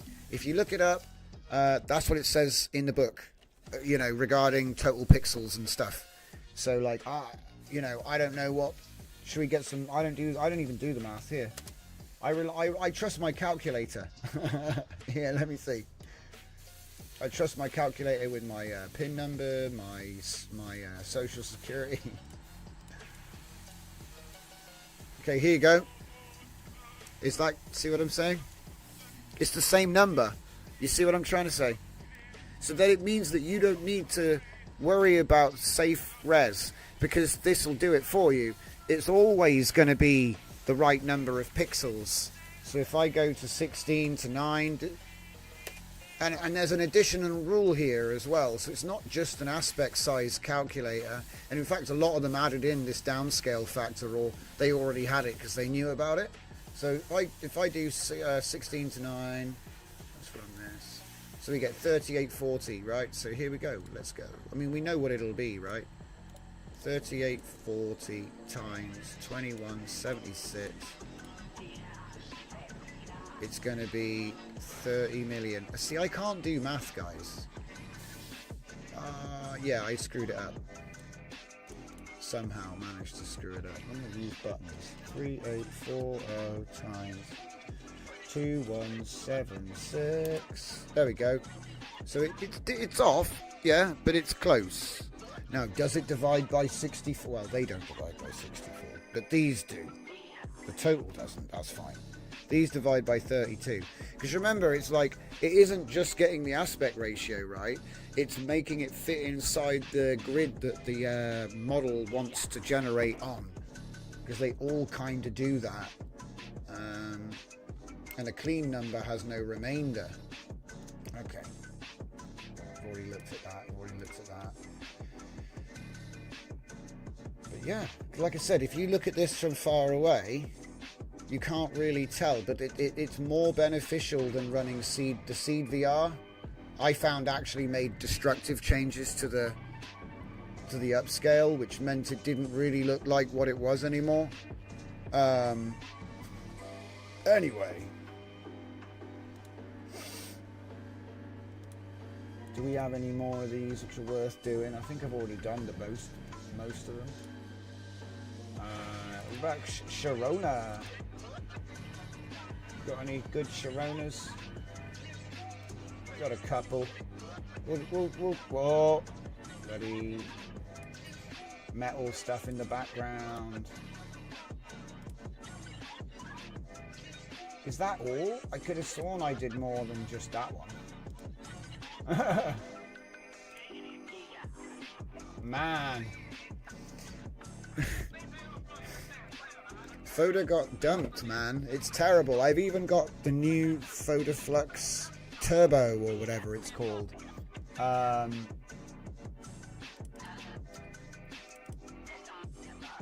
I've even got this new Photoflux Turbo. I haven't even used it. That's bad.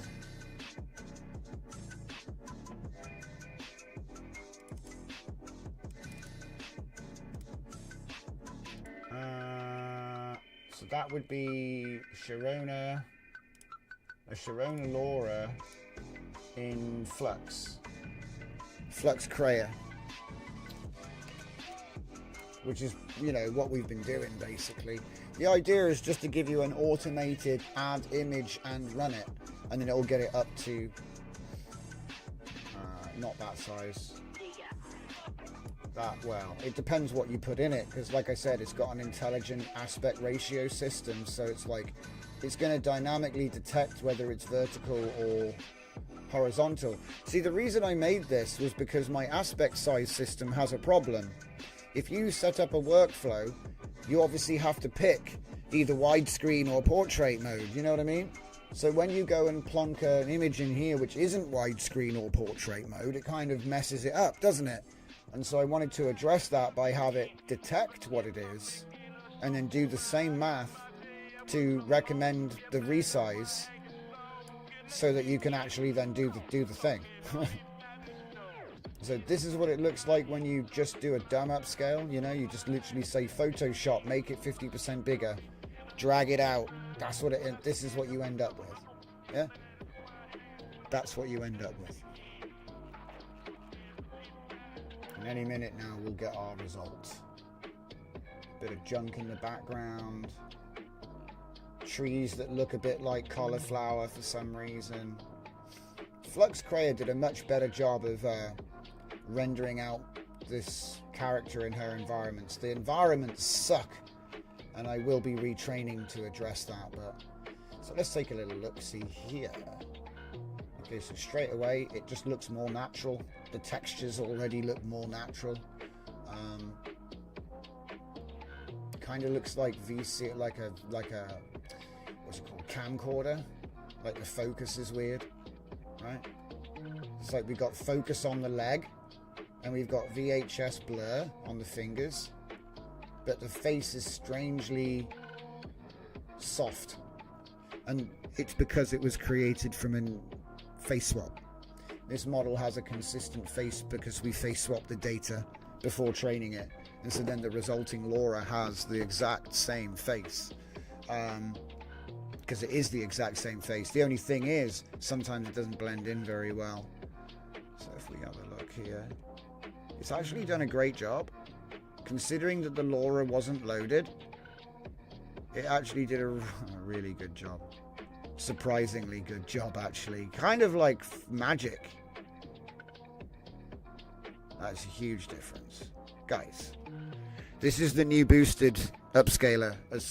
I'm seeing the same level of improvement that we had last summer with this. Even the background looks better. Leaves. Actually better leaves, better leaves. Junk. Yeah, the junk looks better. The belt and the leather looks better. Hands look better. The boots actually have laces. Even the fur looks more realistic. And is that like knee skin? Oh my god, she's got knee skin. There's something else. It's taking a look at what it actually did. Wow, look at all the work it did on all the plants. That's insane. You can see the work it did on her face there. Alright, so yeah, that's an instant win.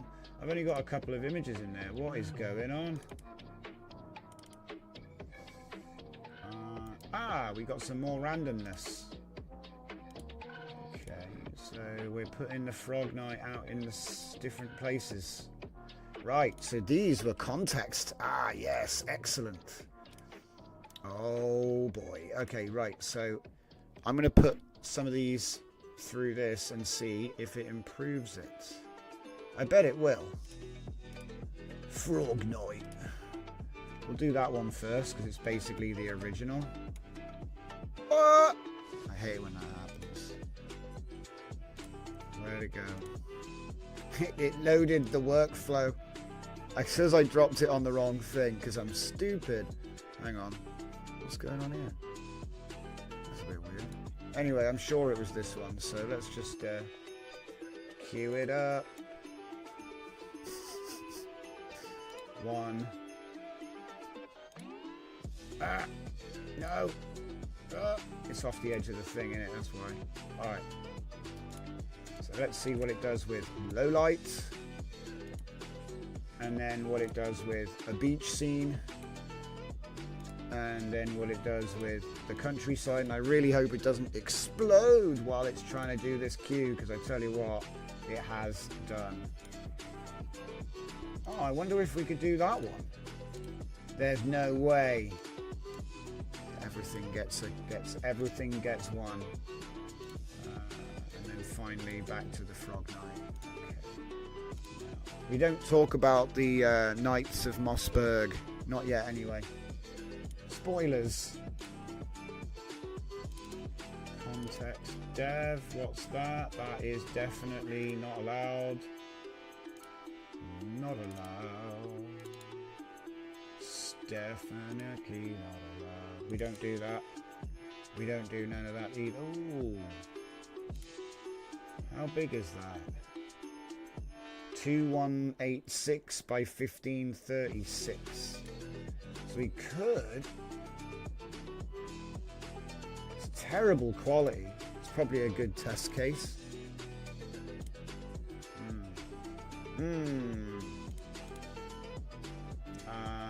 Base. Nah, that sucks. Cyber Society 66.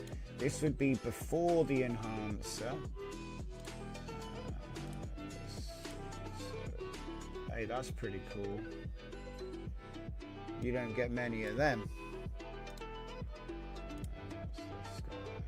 Sword is like a crazy chromatic sword. I'll have a bit of that. Some of them are like too normal. That's pretty cool. I love the techno halberd. The techno halberd ripping. What else have we got? Like, all guns have bayonets, just because you can, you know? Like, I like that. It's a kind of interesting idea. We tried that one. We did that one. No, I don't think we did that one. Put him on blast and oh, it's basically the same image, but different. I like it. Do another one. Is that like again? Yeah, it's again the same image, but I like it. Tells a story. Perhaps it tells a story.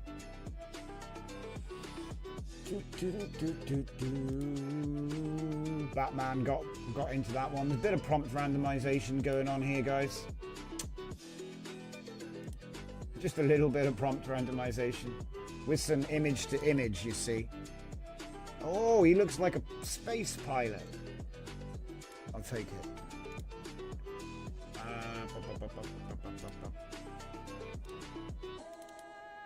And then I started using the enhancer.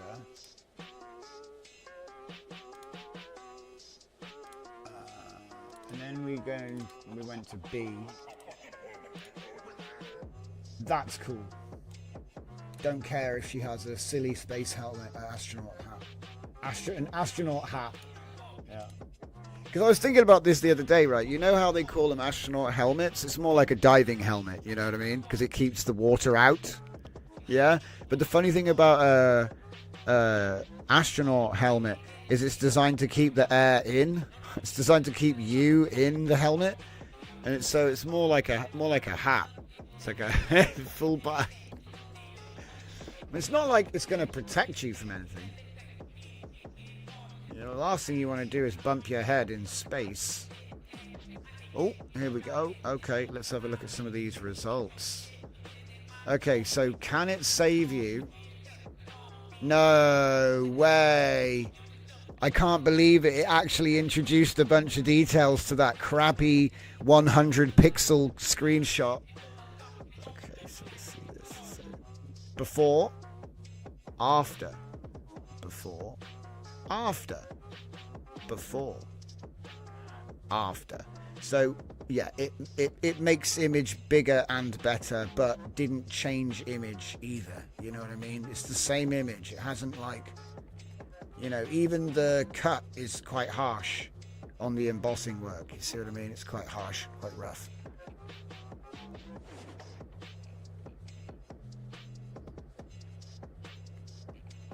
Excellent. It's like alien tech, guys. Because the thing is, like, you know, at a glance, it doesn't look any better. But then when you actually go in and look at it, wow, wow, whoa, whoa, whoa, whoa, whoa, whoa. Hold the phone. That just looked like a messy bunch of metal panels, some of it's painted red. That, you can see railings and stuff. I can see trees up here. And like spires and antennas. There's, look, that little patch has turned into little palm trees. Dude. Whoa. That's crazy. It's turned like nothing into a bunch of really cool details. So yeah, same thing, fixed everything. Even the corn looks good. Look at this building in the background. It was a bunch of nothing. Now it's got like architecture. What about this guy? Oh wow, he's got a face now. Before he had like a vague mask on, and now he's got like a strange expression. Amazing. Amazing. Okay. I need to keep the pedal to the metal on this.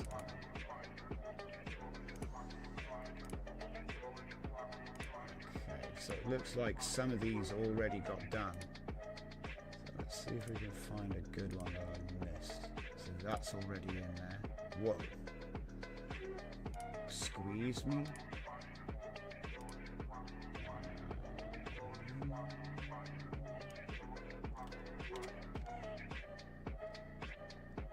Did I click go on that one? I hope I did. That'd be a shame because I think it was in a random place. I might not be able to find it again. It's a bit like a lab. It really is labyrinthine. I'm trying to like find stuff, and it can be like a relatively impossible task, actually.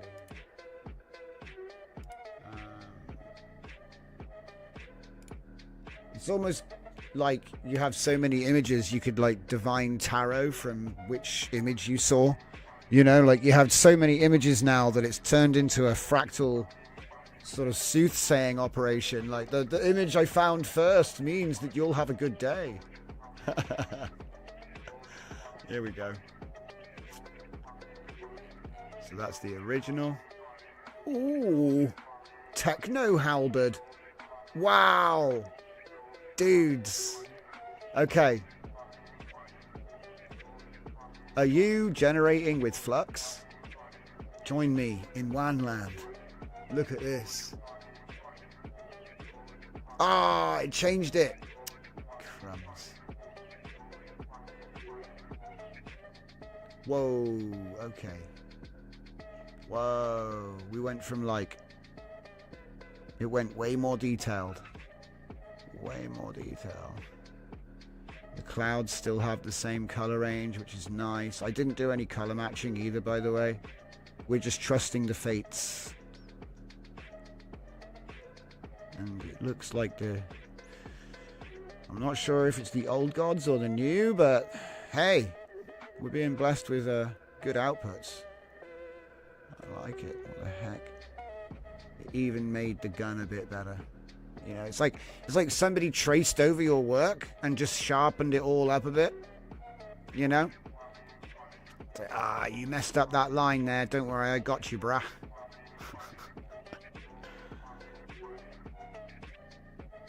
Wow. That is truly impressive. These space stations are so Mobius. It's like a total mess of color and shapes. Which is about right. Cheat code. In a way, yeah. Because you can just put anything in here. Do you know what? We're going to give it a challenge. Because I want it to change it, but I don't want it to like completely change it. So how about we find some like low quality images? I want to, as low as I can go. I do have some because I've been showing off examples of stuff. Skin details, that was. Let me just see if I can find in the Discord, in the image section, there should be a whole thing about this. So let me just see if I can find it. Always just have to go and download it again, you know? So, need a low quality image. Damn it. All I've got is blood and bone. That's not what I need. That was gaslighting. I need like an OG Thora or something. This is why I'm annoyed that, what's it called, went down, you know? Because I had a lot of stuff that I would just pull every now and then, like resources and whatnot that I needed. And they're all gone. Well, they're not all gone. I just can't get them, which is like even more ridiculous. See, you know, people remember. When people say to you, oh, just start a YouTube, or oh, just go on, you know, just go on and make an account on such. It might not, you might not get banned. They might not ban you, you know what I mean? It might be some other ridiculousness like this. There's a law in your country. You're just not allowed. Oh yeah, suspiciously the VPN stopped working today in the UK. I'm not going to be conspiratorial, I'm just going to say it's noteworthy. I'm just going through these images, by the way, in the image line, in the inside, not in the image section, trying to find a low quality Thora or something. Ah, here we go. Fine, we'll do this one. C. C.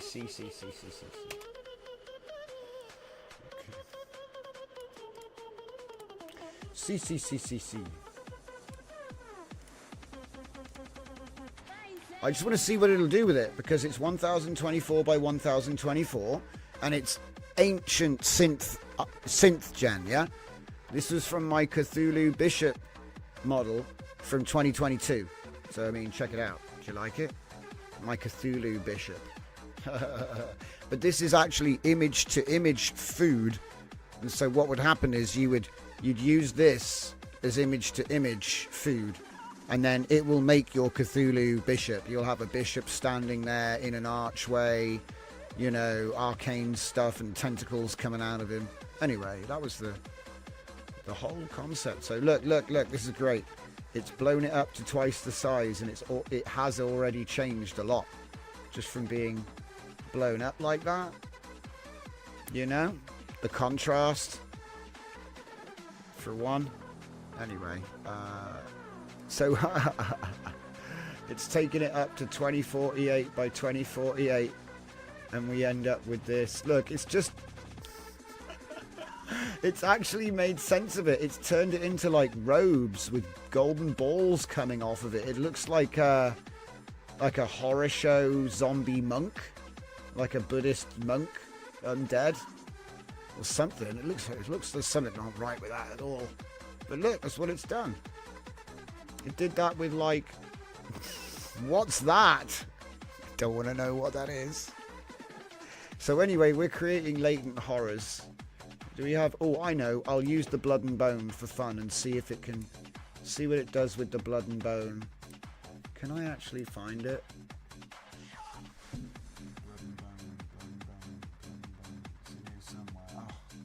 Do you know what? You always have to just download it again. It's just a complete nightmare. I'm cursed to just have to make the same image again. Come on, jump to present. We haven't got all night. You know, it's like it wants me to doom scroll. We're live right now. We don't have time for that. Come on. Hurry the up. This is all today. My God, man. Where the hell is it? I feel like I went past it now. Yeah. There we go. Right, that. Save that.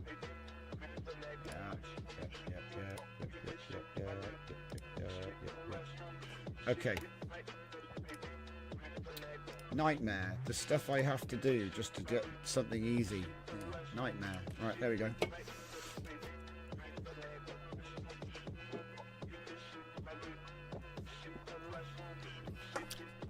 Zeus says cheat code, and then later SD 1.5 LCM gens, usually blurry as hell. Yeah, and I think now, you know, something maybe you can just put into an image to image. So I've been using 0.25. I'm actually going to put it up to 0.5 just for the sake of what does that do. But I actually recommend 0.25, you know. Did it break? What happened? There we go.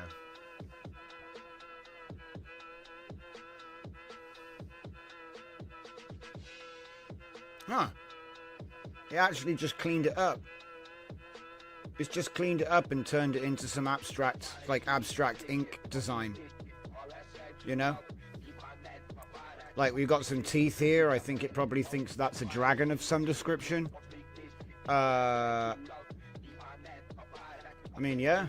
So, yeah. Oh, yeah. So, anyway, same image. 0.5. And then we'll find something else.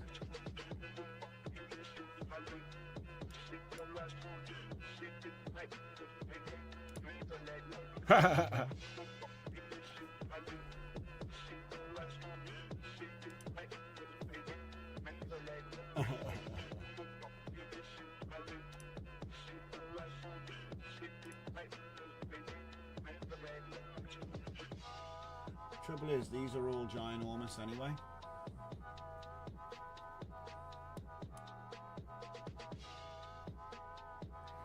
Ginormous.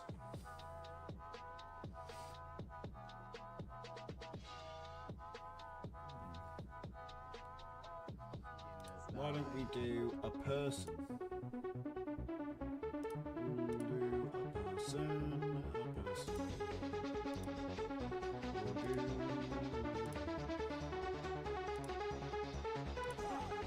What the hell is all that about? Oh yeah, I know who they are. Characters. Characters.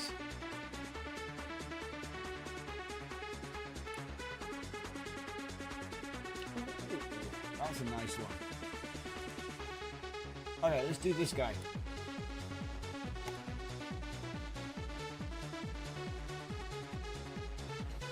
So 0.5. Oh look, see, it's changed stuff now. Look, it's turned it into a dragon. Right. I want to point out at this point that this is a variant of the gaslighting thing where you tell it to upscale the image of nothing and then just turn up the denoise until it goes, oh, I made something. But bear in mind, there's no prompt here. We're not telling it, anything. We're not telling it anything. There's no vision. There's no prompt enhancer. The prompt, I think, is like masterpiece, high quality. You see what I mean? So then we're just doing 0.5 denoise, okay? 0.5 denoise. The original looked like... Oh, it's gone. Oh, well. We saw it about 4 minutes ago if you just joined us. So let's look at the side by side. So we have the original AI generated image, I think out of Flux or Omnigen, I forget which. And then we have the WAN version. Guys.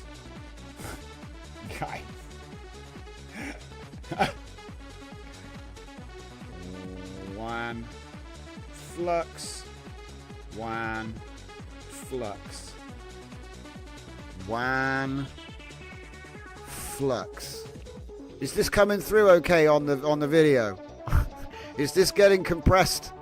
Is this quite as obvious in terms of difference? WAN Flux. Now I will say that Flux, you could do a bunch of upscaling, you could do a bunch of tiling, you could do a bunch of other tricks, you could do a LoRa, you could do all this other stuff, but that involves extra time, extra training, extra models, extra workflow component, you know. So we're talking about native versus native here, okay? Native versus native. So we're not doing any special stuff. We're literally just generating image. So it's image to image. We've got a Flux image, and we're putting that into WAN with the workflow that we've been working on. You want to look at the clothing? It has changed a bit. Looks like there's more cotton in there, or more polyester even. Buttons are better quality. Everything in the same place.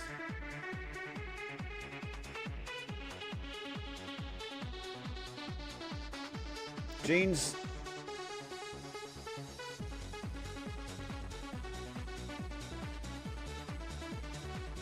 Oh my god, the difference. Yeah, it did a lot. It did a lot.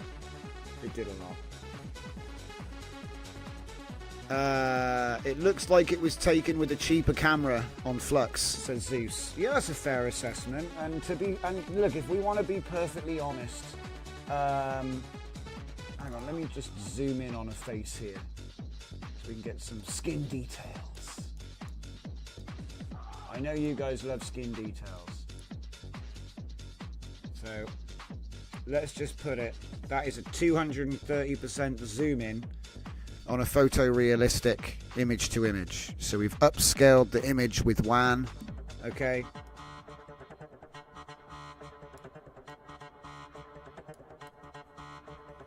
How'd you like that? Not bad. I'd say not bad. Not bad at all. A styling impact. Yeah, at the moment I have put the denoise up. So do you know what? Let's test some other stuff. So how about this? 0.1. we'll go the other way. 0.1. And then we'll use, I think we'll try 2 shifts. No, wait. We'll do 1 first, run it on 1 denoise, and then put it to like 3 shift. And run it again. We'll use the same guy and then change the image to something else.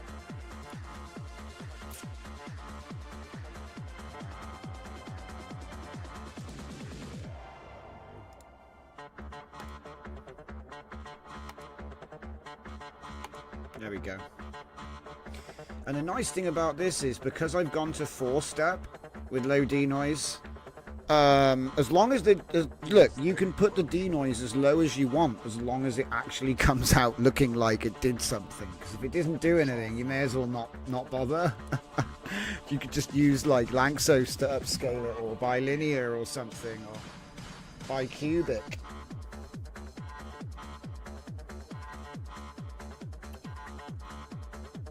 Wow, you can almost not see the difference.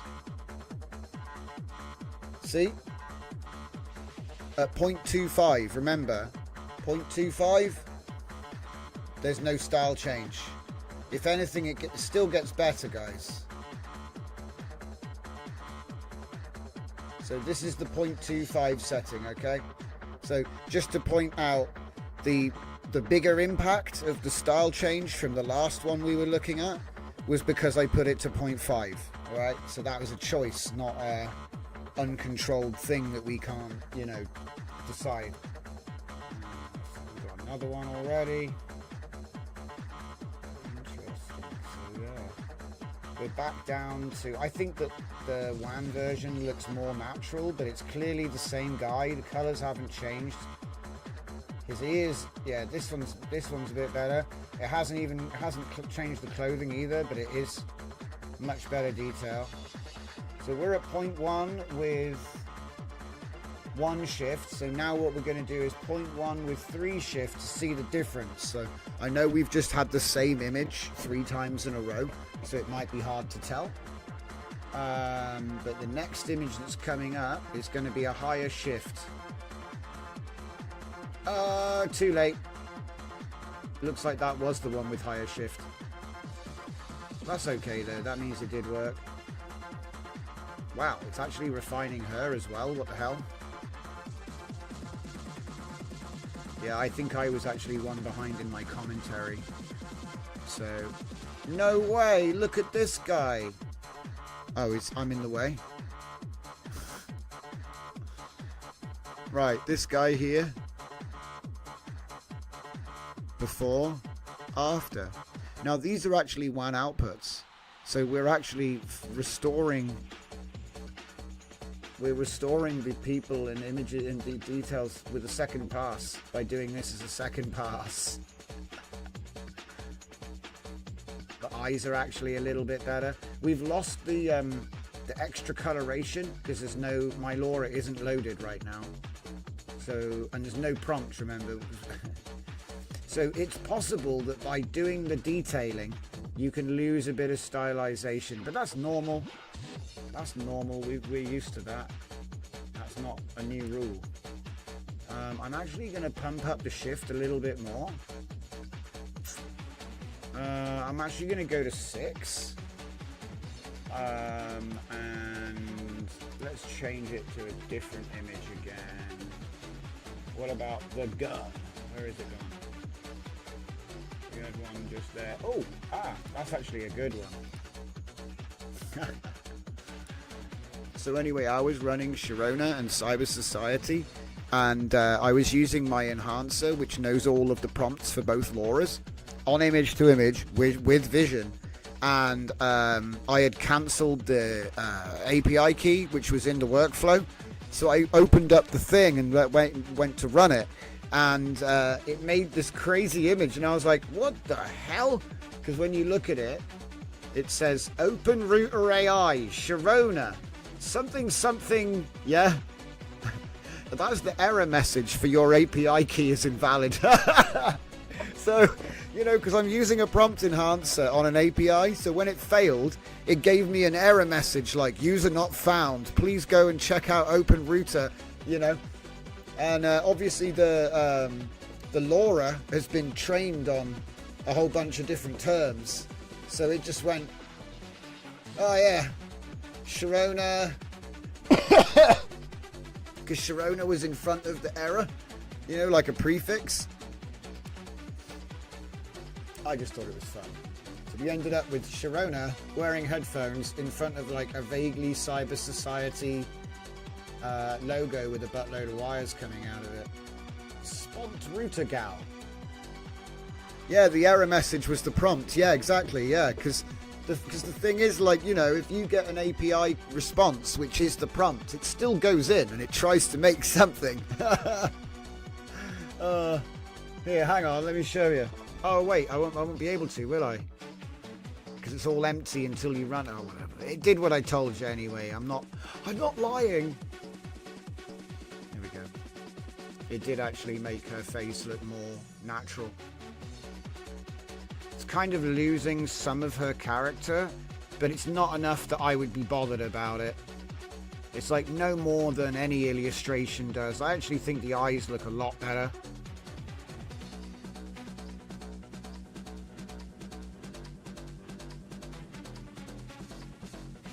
Barely see it has done anything, but whatever. So yeah, my universal upscaler, I guess you could call it. So yeah, upscaler. Let's just check a couple of the labels are all nice and we can release this. So do we actually need all of this confirmation mumbo jumbo? No. Don't need all of the comparison stuff. But we need all the rest of it. Don't need that.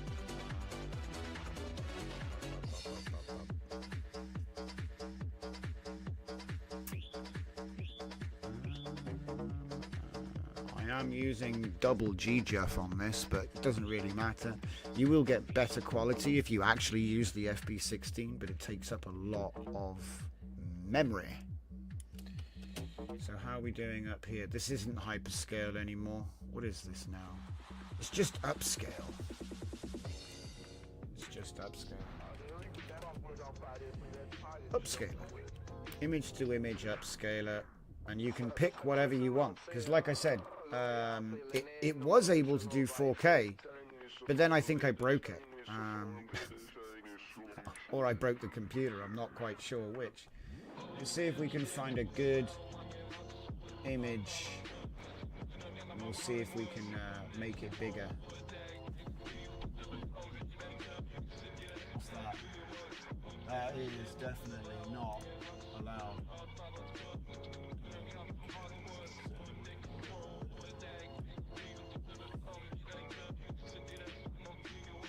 That's a classic. We'll go with that one. Okay.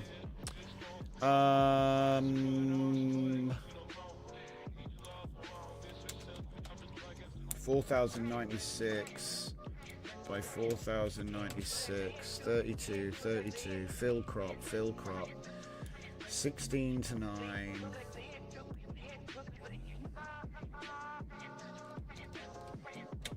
And it's on Cascade, so we're currently 2048 by 1152.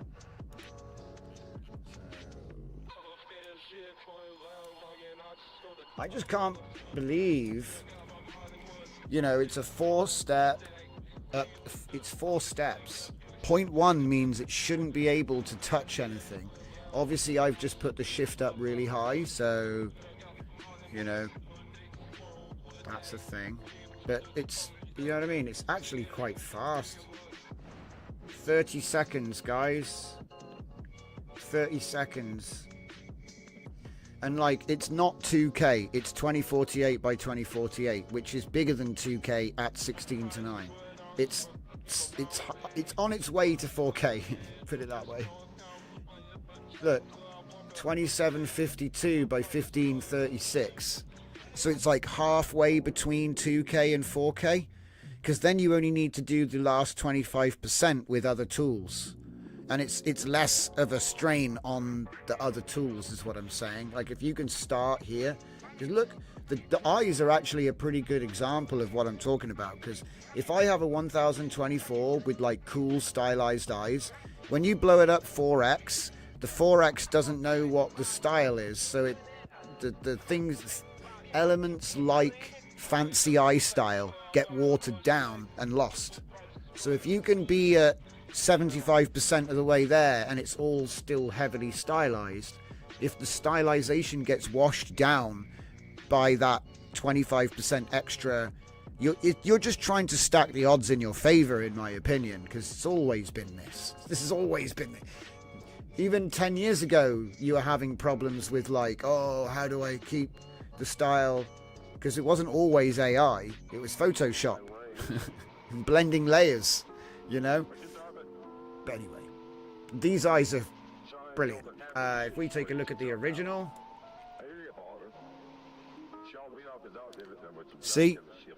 It's from the original, but it's actually done a little bit of a better job of it. I would say maybe you might say this is a bit more artistic, and you might say, oh, it's become a bit simplified with it like being more focused around the pupil than across the eye. But I am being a nitpick right now. Like, we're talking about, do you know what I mean? If someone's got to say, well, the pupils, you know, I mean, the colorization of the pupil is actually spread across the iris instead of being clustered around. That is, you can't, that should be under the dictionary definition nitpick. Like, it's like, well, yeah, but it still looks good. All right, let's see if we can blow it up on our way out the door, guys. So big thing. I'm just going to go for 4K. Just like that. Because that's all the system's designed, yeah? This is the little secret. Because I like to save myself time, okay? Here's the little secret. If you get a good image, you can drag that image in here as a workflow, right?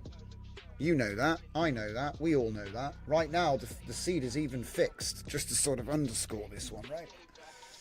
Just to help you if you screw it up, because I do too. So we have our thing, blah blah blah. Now you make a good image, right? Now because of the way this is set up, it changing the size of the image doesn't give you a different image, because it's not text to image, it's image to image, and we're only using such a low level of denoise. Yeah. So what you do is you get this image that you make and you take it to a run pod with an H100 in it, and then you just drag it in and you go and you click run. So what I've tried to do is I've tried to give a way of regenerating, so we can regenerate this image, and then if we have the hardware, the sky's the limit. And I'm pretty sure it'll work. Like, I don't see why it won't work. The only thing stopping us is memory. It's memory, you know what I mean? Like, but anyway, let's do a 4K and see if it blows up. It might blow up. I might have fixed it by restarting my computer, because it did work. It might take 5 minutes, but it'll work.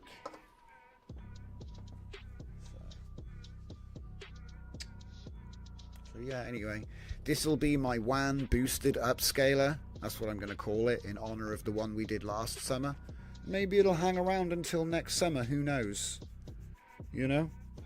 Because to be honest, it's like, if you have the GPU, it's just going to split it into smaller tiles and make the bigger image for you. I mean, I can't test it, but I know it works up to 4K. So, and like I said, I won't be surprised if image models get a little bit of a boot up the backside, because if I was an image model right now, I'd be thinking, I need to do something. I don't know whether it's going to be like hyperscale, you know, like suddenly we get 16K generation. I don't know. Do you see what I mean, though? It's kind of like, do you remember the console wars between Xbox and PlayStation? And they're constantly having to one-up each other, right? We're sitting in a situation where, like, the latest PlayStation is so much better than the other consoles that they have to do something. It's a similar situation. And this is why, like, Flux Crea and Crea, what was it called? What did they call it? Crea Lava or Crea Explosion or something? What's it called? Hang on, let me just find out. It's on the list of things we got to look at. Crea Blaze is what it's called. Crea Blaze. The way I look at it is it's Flux Crea Schnell. Yeah. But it's not open license, so don't get it confused. But yeah, I'm coming up with a workflow which is pretty much Flux Crea Flux Crea. I just tried to call it Crea Blast. Flux Crea Blaze, and then you make your image from your LoRa generator and all, and then it goes straight into WAN image to image at 0.1 immediately to take it up to full res. Yeah, because it's like, what is it, 30 seconds or something like that? It wasn't even slow. Let's have a look at this thing. Oh wait, no. We're doing 4K now, so we're gonna get in trouble. Yeah, he's trying. He hasn't blown up though. See, it'll blow up on the VAE. He'll just come up disconnected, and you'll be like, sad face. But yeah, if we take a look at this, damn. Okay, so if I just get, and while he's doing his thing there, we'll do our thing here. Oh, I suppose I just put it like this.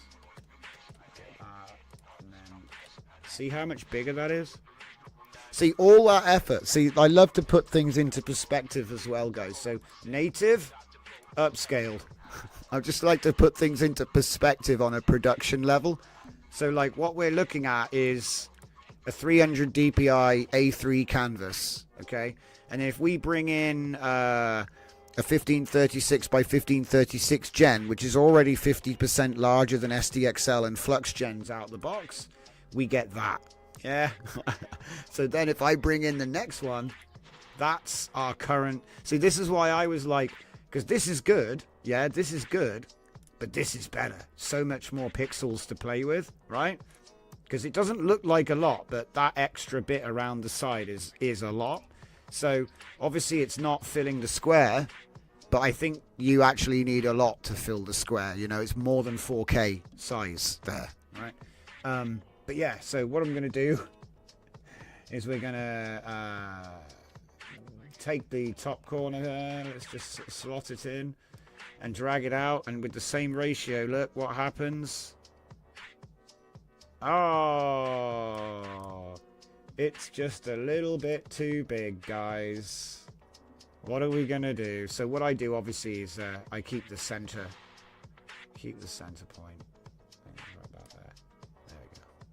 Because otherwise your vanishing point might screw up. Like, it's okay to do offsets and things, but you can mess up your vanishing point if you're not careful. So here we have the 4K. No, not 4K. I don't even know which one it was. It was one of them. Wait a minute. That's not the middle of the image. It's gaslighting me. That's the middle of the image. So it looked weird. Alright, time for a bit of noise. Can we, like, do the thing, please? There you go. Select the layer, camera, raw, filter. It just used the last one, didn't it? Yeah, it just used the last one.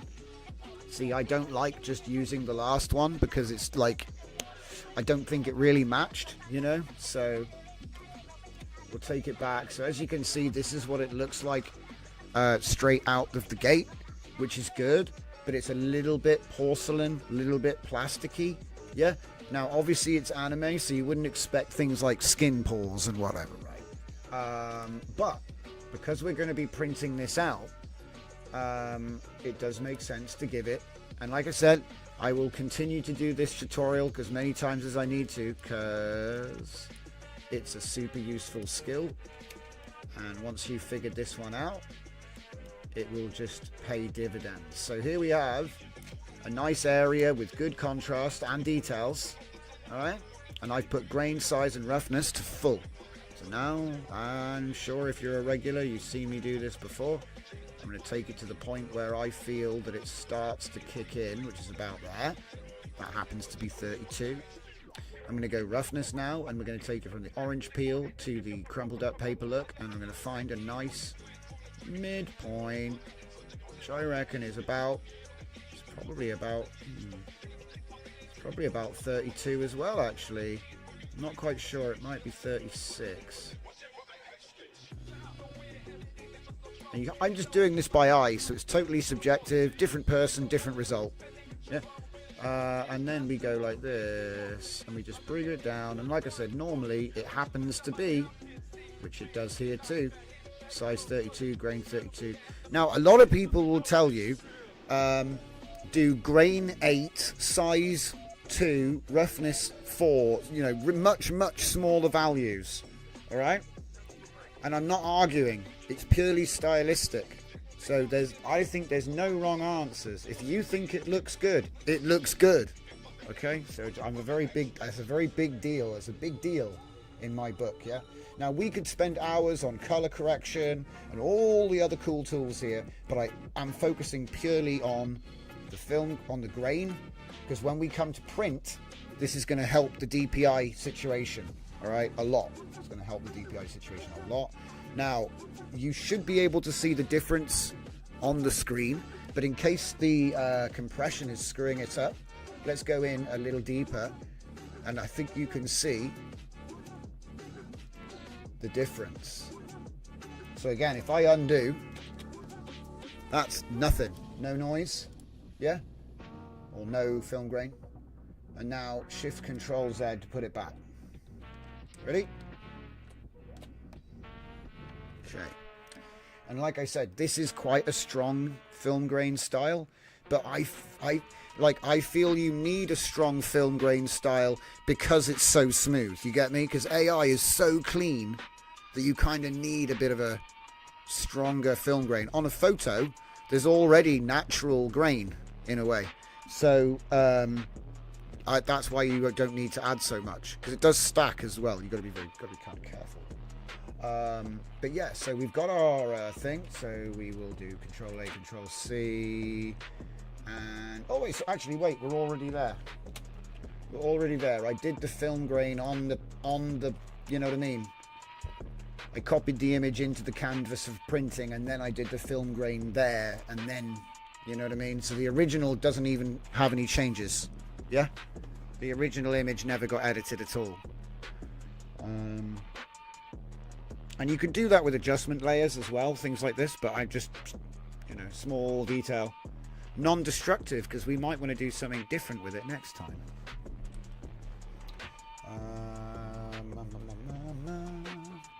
Rui TV says, what about using a node in Comfy as a last step to add film grain? The answer is yes, you 100% can do it, and I've built loads of them actually.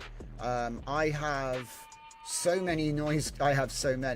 My favorite one is actually my cathode ray effect, which does a math expression noise over time. So depending on, and it does it for like video, right? And this does give really good noise, but obviously you can't see the effects over time. It does a whole bunch of other stuff as well. So like if I say degraded, and then if I say, let's say I don't want that, I don't want that, I don't want that, I don't want that, I just want that. On this it's 0.03 usually. In fact, let's just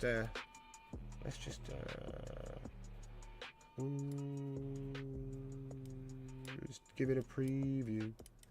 No, a preview. That one time you hit the preview by accident. So, all right. I think we should put a different image in just for the sake of, you know. Oh, that's a classic. More anime.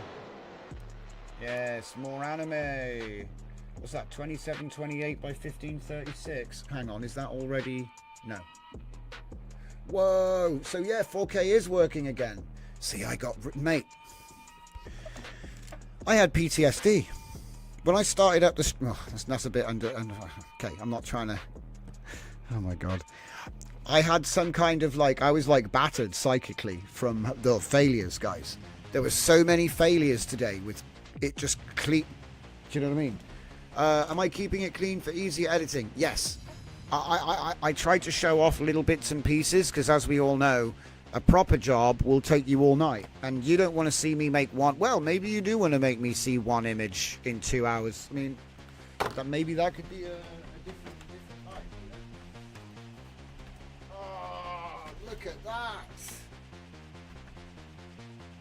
Crazy, absolutely crazy. You know, I almost wish I was running a poster shop down near the beach. People will be coming in the poster shop and it's just full of all this wacky stuff you've never seen before, and you're like, do you have like Wonder Woman or something like that? And you're like, no, we don't have none of that stuff. It's all random weird stuff that you've never seen before. We don't have none of that mass market. So it's just a weird concept, you know what I mean? Like a poster shop that banned IP.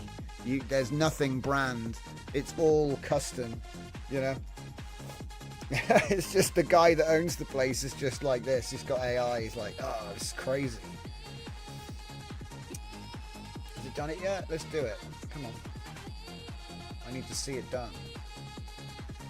I'm tempted to try the next one up, guys. Are we feeling brave? I'd have to change the max width. I don't even think... Does Comfy UI even let you do images that big? There used to be a blocker in it. Pixel peepers are a pain, says Dragon Diffusion. Peeping, you call it peeping, do you? I think other people call that something else. Blaze it. Yeah. You know what they were doing there, don't you? Ho ho! Ho! Frux, Kreia, Berets. Love it. We are picky pixel peepers, dear. But yeah. Let's see if that node did anything. Are we still crunching numbers? Yeah, we must be. Yeah, we're still crunching numbers. It's going to take a while. Like I said, the 4 scale. Look, you can see it right here. Look. So when I want to do an upscale from any size, doesn't matter, because really we're making it a size, and then we're running it through the tiles without upscaling. So this is the funny thing about this approach. I stumbled on this last summer. So instead of having it do the upscale, we upscale it badly and then have it fix it in tiles. That's really what's happening. You'll notice that because the image gets upscaled here. Look. So we went from 2728 by 1536 to 3840 by 2176. Yeah? So we actually, this is the upscale. This one is the upscale. But then we send it in for tiled restoration. That's what we're really doing. It's tiled restoration after a cheap upscale. Okay. I know it's like a nuanced sort of splitting of hairs almost, but that is really what's happening. There are other methods where you make it bigger in the generation. We don't. We make a big version of the image and put it into the upscaler. Sorry, into the tiled. See, I keep calling it an upscaler. So we make the image bigger and then put that in and run it through with no upscaling. Okay, that's what's really happening. I'm not using a LoRa. I'm not using a prompt enhancer. I literally just say very detailed masterpiece, intricate details, UHD 8K, which is the same prompt that I used in Flux. Now I'll say this, because of the fact that we're using 4 steps and 1 CFG, unless your shift is really high, it should be 1, we're testing 6 right now, it's not going to really listen to the prompt, to be honest. Like, I tried putting all different types of prompts in. I even loaded the LoRa that was used to generate this image, you know, with the prompt and without the prompt and with the one that was enhanced. I tried all different things. Didn't make any difference. Okay? 12 steps just took 3 times as long. Was no better. Okay? So that was another thing that was interesting. Okay?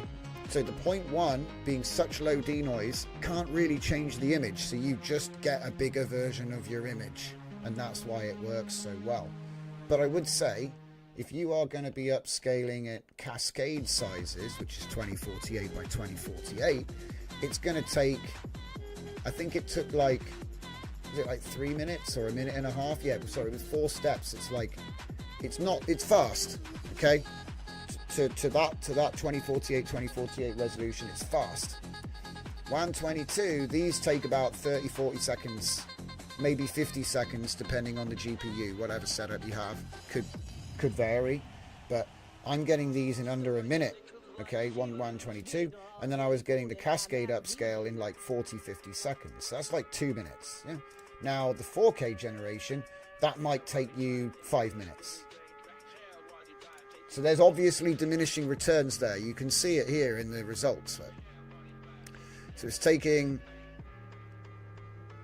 last one was 3 minutes 50. This one's going to take 5 minutes 22. Okay. 247 seconds. 250, 45, 45. So depending on what I was doing, obviously different amount of time, but you can see the times there, 45, 45. It's around what I'm saying, yeah? But what I'm seeing is, get any combination of cool flux LoRa's, put them through Flux Crea or Flux Crea Blaze. Take those images and retrain them on WAN, or use them with this technique here to go super scale and then train them on WAN. And then I'd have a WAN LoRa, so I wouldn't even need Flux anymore. But it's almost like how we used to use Midjourney to make additional samples for training LoRa, and then you'd use that LoRa in whatever model you trained it on from that point. So I think Flux gives us, the Flux Crea and the context and all that, gives us the ability to create images for data sets which we're then going to target to a different model, which we actually do the work in. So WAN, for example, yeah, because obviously you can't create something with WAN to, you know what I mean, because you made it with the thing, so you're not teaching it anything new, but we can get new concepts from Flux because it has got a wider knowledge of things. But the quality in WAN seems to be better, which is really a surprise. Should we say a surprise? Crea affects LoRa's. I suspect they have some merging. Oh yeah, definitely there's some merging. I would even go so far as to say that they may have trained on some of your images. We don't know where they got the data set from. And to be honest, I'd feel honoured. So this is not like shade. This is like, I'd be honoured. If I found out my stuff was in one of the data sets, I'd be proud. I wouldn't be like bitching about it.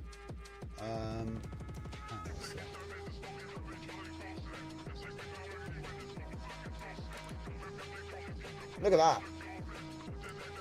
That's 100%, guys. 100. We're having to like scroll around now. You have to like scroll around the image. Oh, okay. So now I'm seeing some. Look. Let's get nitpicky. She's got extra knuckles. Wait. No, wait. What? No, she doesn't. Wait. Hang on.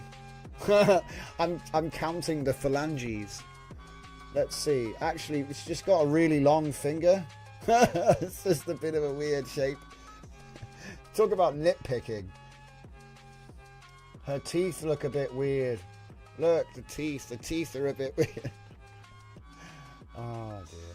So anyway, yeah, this is nice. I think we'll print this one off as well. So I need to save it. That's what I was doing, dragging it into the Photoshop.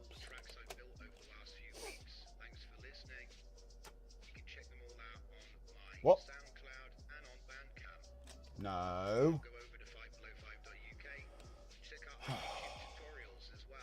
What's it done? I'm just gonna say, what? Oh, that looks amazing. Hang on. Why is it all messed up? I love it. Why is it glitching? How am I glitching it? How am I glitching this? Screenshot it, quick. Ah, man. Screenshot. That's cool. It broke. Yeah. I think I'm like breaking it. I'm breaking Photoshop. The video card's had enough. It's like, no, No more. I have had enough. It's alright, guys. It's just being stupid, that's all. I think it's... Yeah. Yeah, that's what we wanted to do, anyway, you know? Wow, that's a pretty big image. See? You see when you have the 4K image? You see how much room it takes? Look at that.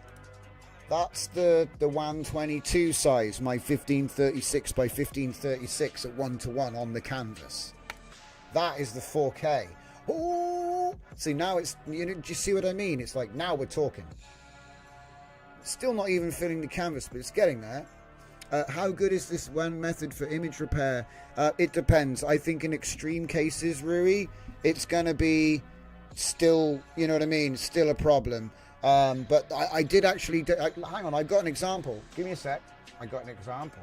I did one earlier as a joke. So I took a crop of the shotgun night.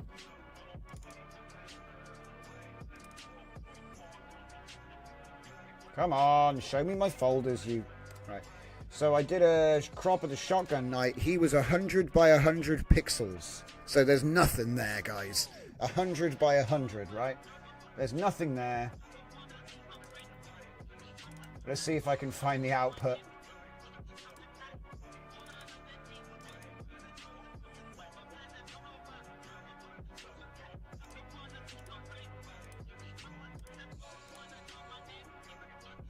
There it is. So that was a 100 pixel blur. There was nothing there. You couldn't even see the fingers. You see what I mean? It was just pink blobs holding a black blob. So it's still out of focus. It's still blurry, but it's fixed a lot of the details. Do you know what I mean? Like, you can tell it's not quite right because look at the stock on the shotgun. It's like completely the wrong shape, and the pump action is now ginormous. But you can tell it's a guy in a Templar outfit with a pump action shotgun. This is at 68% right now. So that's what it looks like at 100. We go to 10%. Look, you see? You'll recognize the image from thumbnails and whatever. But I used this as an extreme, you know, like, because dude, there was nothing. There was no high frequency detail at all because it was 100 pixels. We've gone from 100 to 2240 by 1920. We've gone from 100 pixels to 2000 basically, guys. That's what that one is there. And it actually kind of worked. It definitely did a better job than Seed VR Upscaler or any of my other previous upscalers. And this doesn't need a prompt. It doesn't need a LoRa. You just put the image in and click go. Obviously choose what size you want. Do you know what? I'm actually tempted to just take a copy of that there and put this guy to work here. So let me just show you something here. Yeah? So if we do image, load image, right? Do a load image and we open up the shotgun guy, right? So there he is. All right, now let's get the noise from earlier. I'll put it through the noise and then we'll do a shrink resize. Okay. And then I'm going to shrink it with, what's it called? No. Lanxos, keep proportion, just trying to keep this simple. And we'll take it down to 1024 by 1024 base, right? And I will put that in to a reroute, which I'll plug into, just move this.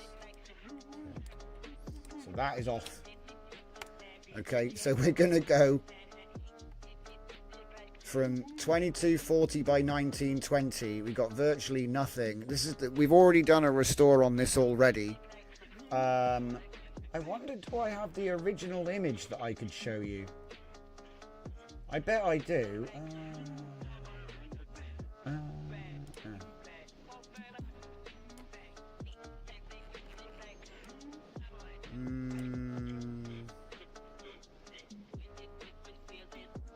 What? I just got the same workflow back. All right, just forget what? What just happened? What the hell just happened? Huh? I love Comfy UI. Right, there we go. Too many tabs, mate. All right.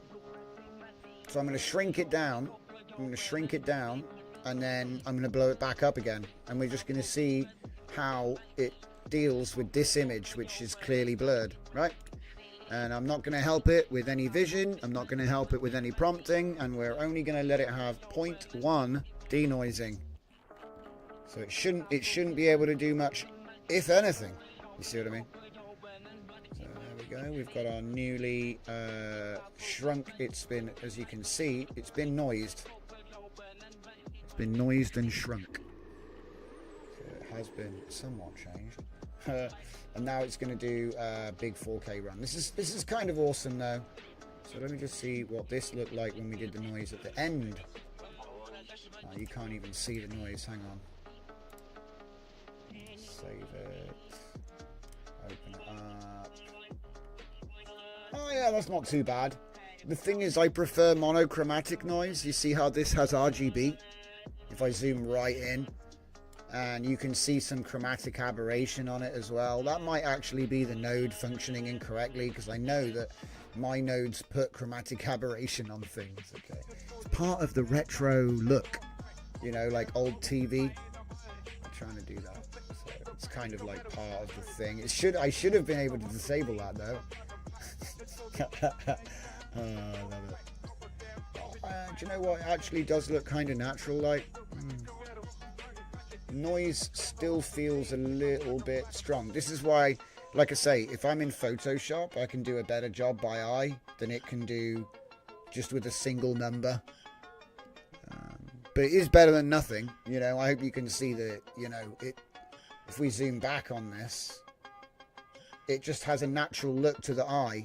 And it's because your brain sees it. Even if your eyes don't, your brain sees it. There's something about the noise that is more natural to the eye. You know, smooth surfaces and yeah, VHS feels, exactly, yeah.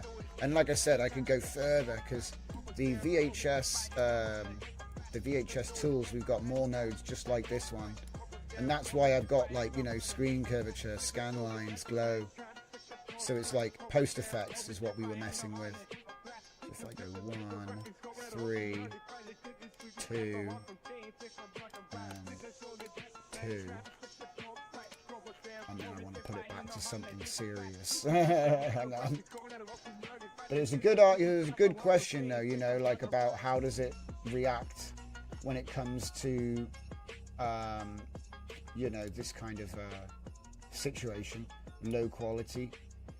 So you know what, should we do next? Here we go. That's a good one. So this is an actual fractal, 512 by 512. Yeah, 512 by 512. Actual fractal. Okay. So the first thing it's going to do, target 4K divisible by 32, and it's going to create our input image. Alright.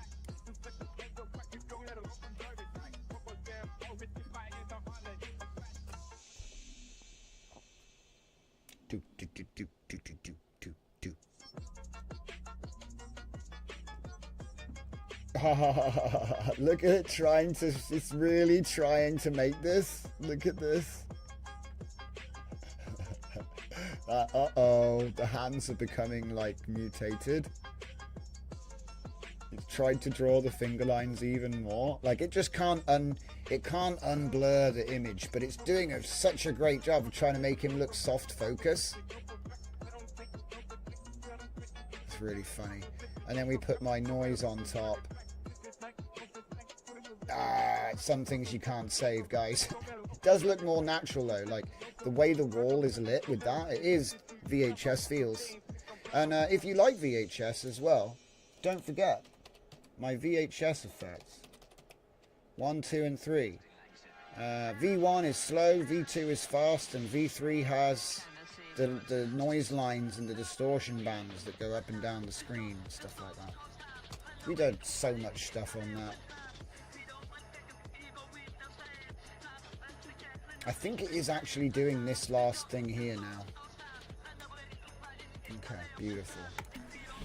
Right then, so what am I doing? Hang on. It's been so hot today, guys. I don't even know how I'm still here. No idea. Right, so what do we got? We're working on new music, we're working on the enhancer systems, we're working on the next technical book, we got the Shakespeare thing to finish, we got the fiction book based on the physics we discovered finished, and I'm doing a load of coaching again, so I'm a busy boy. And then also I'm working on stuff for you know, other people who are awesome, and I don't like to talk about. I don't talk about it, or I try not to talk about it, but the bottom line is I'm looking at WAN, in-paint, truck control net, and VACE. That's the bottom line.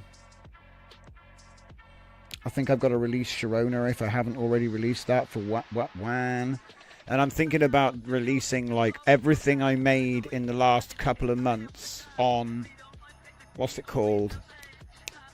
Hugging Face, because it's like I died. You go on you know, it's like, oh, regular releases every couple of days for 3 years, and then nothing. It's like I got hit by a truck. So I have to like, and it's really difficult as well, because you kind of get into the habit, you know. Oh yeah, I'm going here to do this and do that, and you build it into your week. You know what I mean? And you know, it's so disruptive. You know, just trying to actually be like, oh, I've got to actually use Hugging Face for this now. Pain in the ass, I'll be honest. I came up with a cool technique as well, which I forgot about tonight, which I'm calling a noise sequence. And now, if you guys remember, a long time ago, there was something which did this. It was like a seed travel type noise denoise, like an animation tool. Wow! Look at the RGBs. Look at the VHS on that one. God damn. So yeah, let's open it up. Whoa. It's just colors. It's just colors and noise. Wow. I just like for my video, my next video is just going to be me standing in front of an extremely slow panning image, and it will take the whole hour just to do this, and then it will just turn out that was just one, and we were just literally like moving around one image. Hey man, it's a format. But let's look at the proper image, because that was the joke one that I put a load of special effects on for fun. This is the proper image right here. It's still got a bit of that. See, I think that node actually has a chromatic aberration when it shouldn't have. This could be a bug. I mean, it does make it more natural, because if you're going for retro effects, that's what they had to deal with. But if I turn it off, it should be off. Oh, wait. I turned it on. I think I did turn it off, though. Yeah. Wait a minute. It was already in the image. It was already in the image. It was already in the image. Because I put it in the image here. Don't worry, it's always self-inflicted. Even though I did turn it off, what I mean is I think this node is applying chromatic aberration when it shouldn't. It's probably just a problem with the node I never noticed. Yeah, like I say, let's simplify this node up a little bit, so you're not going to need any of that. Plug that back in there. Okay, so is there anything else freaky that I did?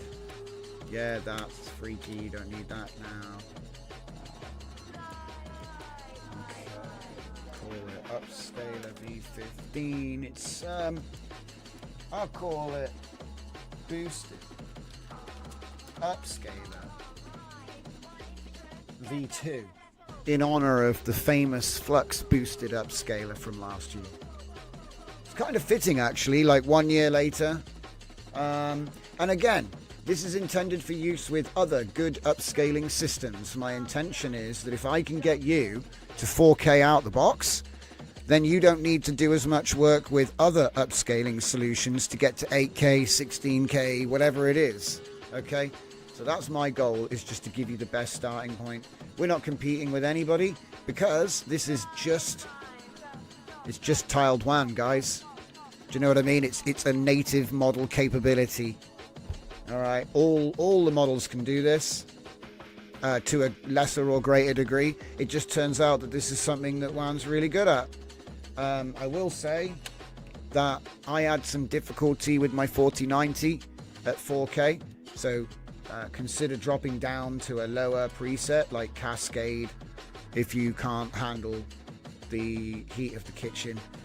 But don't feel bad, because it comes with the territory. Like I said, I was having problems earlier. I had to restart my computer, and then everything was fine again.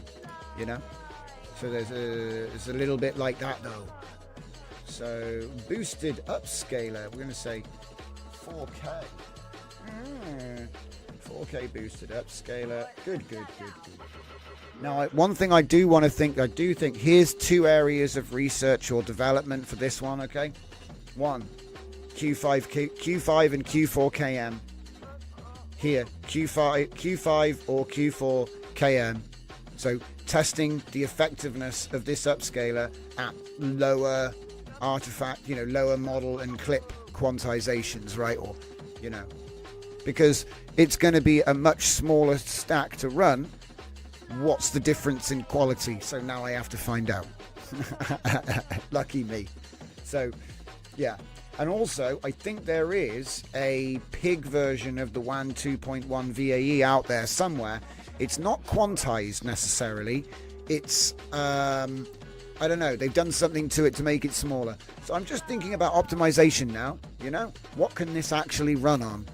Obviously, the 5 billion is another thing to look into, but all my research has been focused on this T2V14B low noise model at the moment. But I love the quants. The quants are amazing. Honestly, I don't know where we would be without GJUF. The biggest surprise of the whole project was that the upscaling can run as simply as either 0.25 or 0.1, depending on how much work you want it to do. Because obviously 0.25 is going to be more restorative. 0.5 is going to potentially change things a lot. All right? So it works exactly like the flux boosted upscaler from last summer, except now it's 4K, not 2K, and there's no weird sort of fuzziness to it. It's just sharp as you would like it to be. So yeah, I'm just trying to make sure that I haven't made any mistakes here. So 2048. I'm going to say boosted now. Boosted simple, boosted tiled. Boosted tiled. So yeah, put your thing there. Change your seed. Well, it doesn't really matter. It's like I said, it's an upscaler, so it's different, isn't it? Yeah, but I think that's about it. So yeah, save that. Give it a new number. 20. Save as. Export. Yes. Workflow. PNG. Rename it.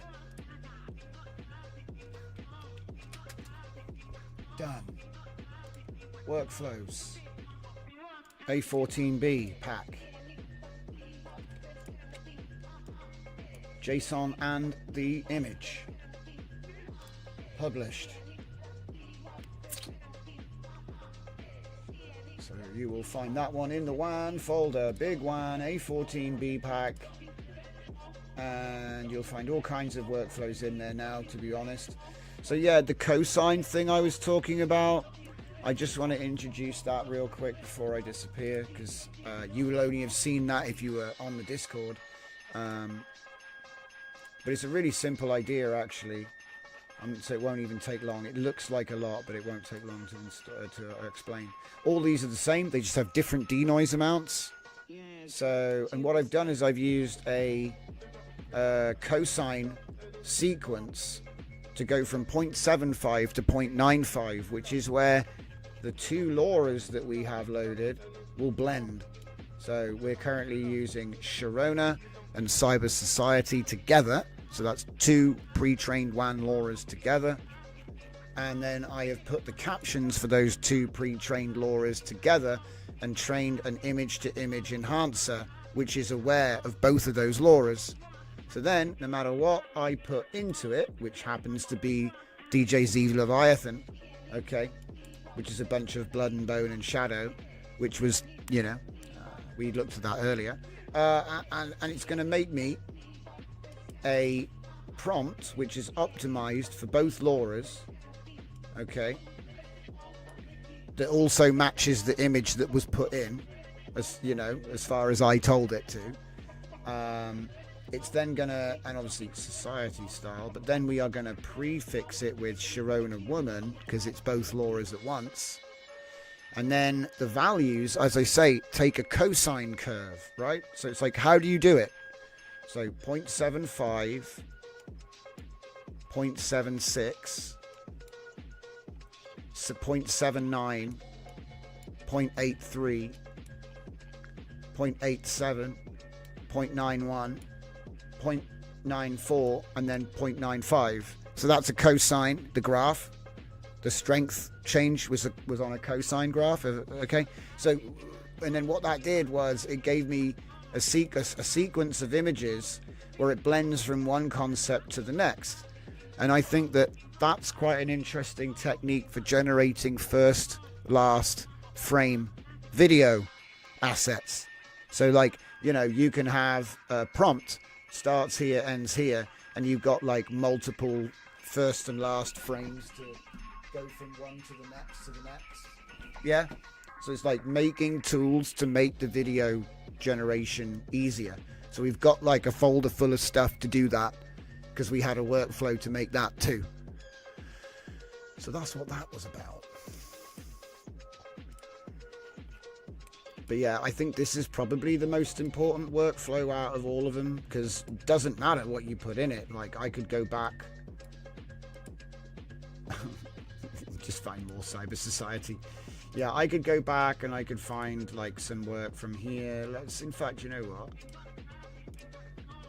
Do we have something from like really, well, that's model heavy. That is pre-trained.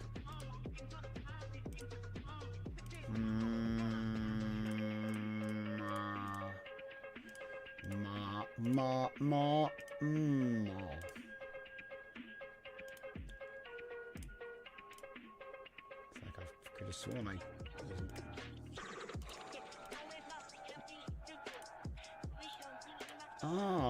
Leonard Euler, I presume.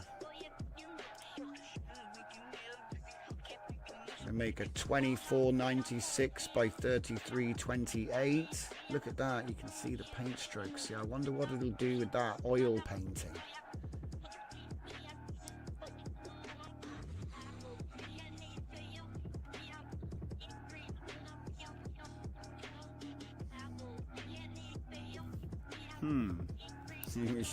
You should frame it like this. There you go. I'll just do my show like this from now on. Who needs comfy UI when you got a Leonard Euler oil painting? Just peeking. Someone said, uh-oh, am I getting wrecked by the internet? We're back everyone. The internet got wrecked. Maybe I've just been streaming for too long. It's a possibility. I do have to disappear soon. I was just trying to get one more. Just one more.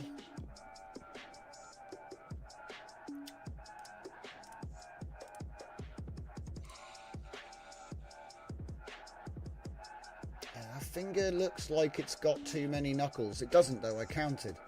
I don't know what it is. Maybe I don't know.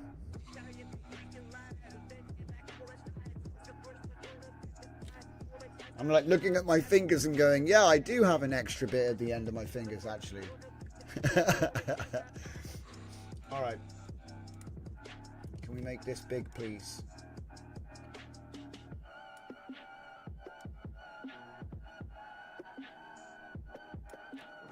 Make it big. Line it up. Where's the middle gone? Oh! Guys, she's running out of memory. Alright, cool. I said done. Look, I hate this. Photoshop has this thing and it puts it on the wrong screen. And then you're like, what? Why can't I do the next thing? Right, I'm just going to do it quickly this time, guys.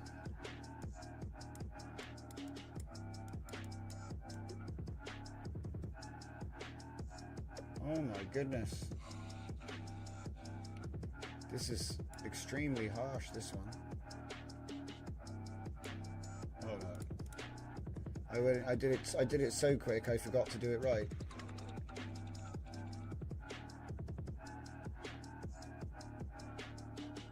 Yeah, it is 12, I was right. Okay, cool.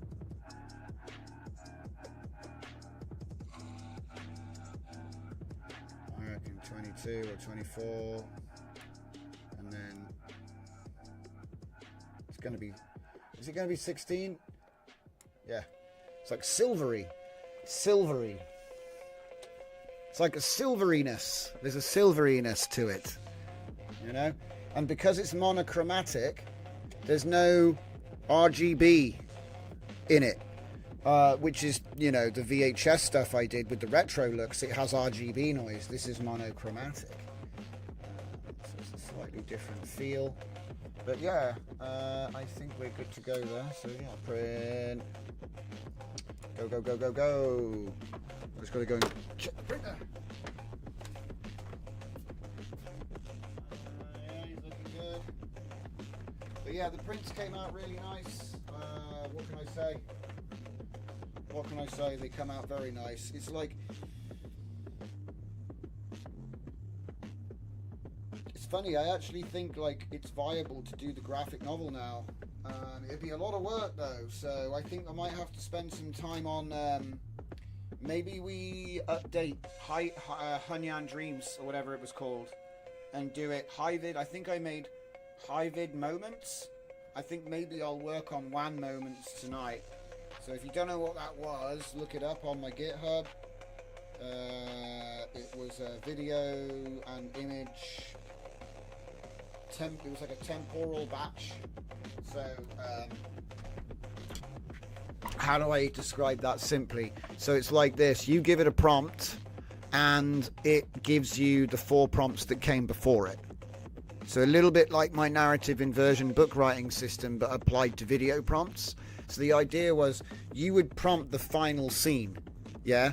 And then it would write a bunch of fluff scenes that come before that. It would like predict how you got to that last prompt. And it would give you, you know, the prompts in the list before. So it's like automatic. So it's like, I want to see a video of X, Y, and Z. So then it's going to do A, B, and C that leads up to X, Y, and Z. It was like a basic effort to explore how dynamic we could have it. So like, you know, generating long form scenes that get put together in post rather than trying to do it all in 3 and 5 seconds. You see what I mean? Just respecting the fact that you need multiple generations and then chaining them together, but then not needing to think about it. You know what I mean? So like, for example, if this was a video, woman holding gun at the camera, the first video might be woman in a car, police car. Second video, woman getting out of a police car. Third video, her going up to a person to arrest them. Final video, holds the gun up towards the camera. Freeze. You see what I mean? It's actually kind of easy to put it together. And you shouldn't be thinking about stuff like that because it's kind of like base level stuff that just is obvious. Like, if it's obvious, you should just make a note of the structure and move on. You know what I mean? But if it's obvious, the LLM can just do it for you as well.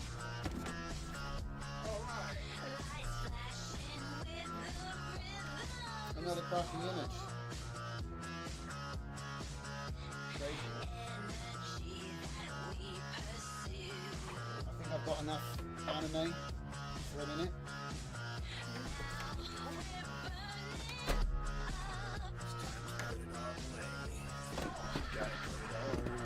Yeah, basically it's going to take me a while to get these all done, but it's like low priority. I just wanted to get to it eventually.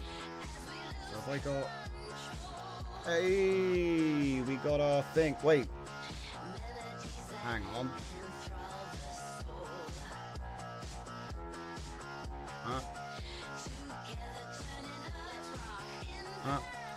It's 24.96 by 33.28. So it is full sized. See what that looks like. Monsieur Loiler. Oh wow, it's turned it into a photo, guys. We got photorealistic details in our oil painting. Man, those guys were so good with the paint, man. What the hell? I mean, look at the detail on this. That's crazy.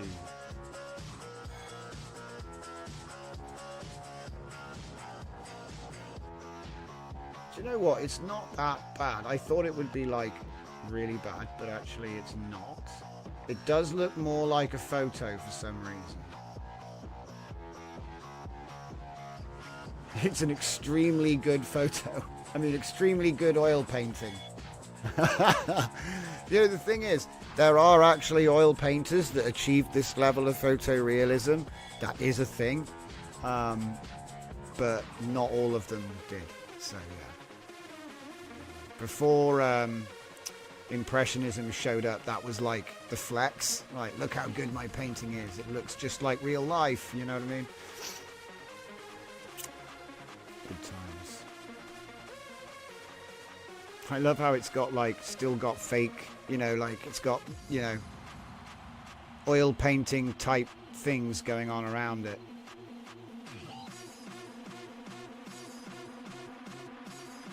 See, I was going to print this one out, but I feel like the process of restoration has made him too photorealistic. Hang on. I already talked about that earlier. Let's see if that's what it was. It's worth the 250 seconds or whatever it is.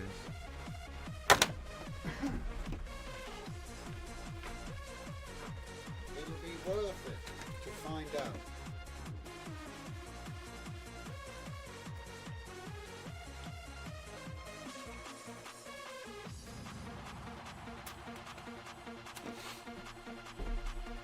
Put these pictures away. But you guys have already seen the details, so it's not like, you know, the only way I can actually show you the prints is by taking pictures of them and then sharing them on Discord. So, and the problem is when I take pictures of them in here, it's all overhead lighting in here, so it just gets lots of reflections. That one with, one without, one with. Oh, it's a different upscaler. Yeah, when you look at CVR, looking at the upscaler there, it only went up to 1088 on the narrow, and it was nowhere near as good as this. Right. Mm-hmm.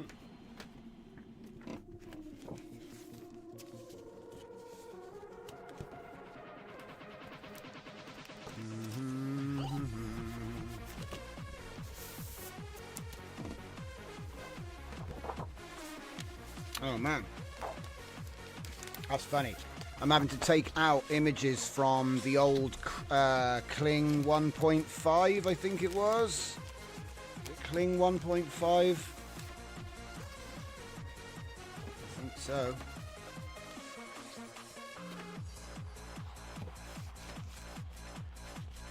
Whoa. Oh.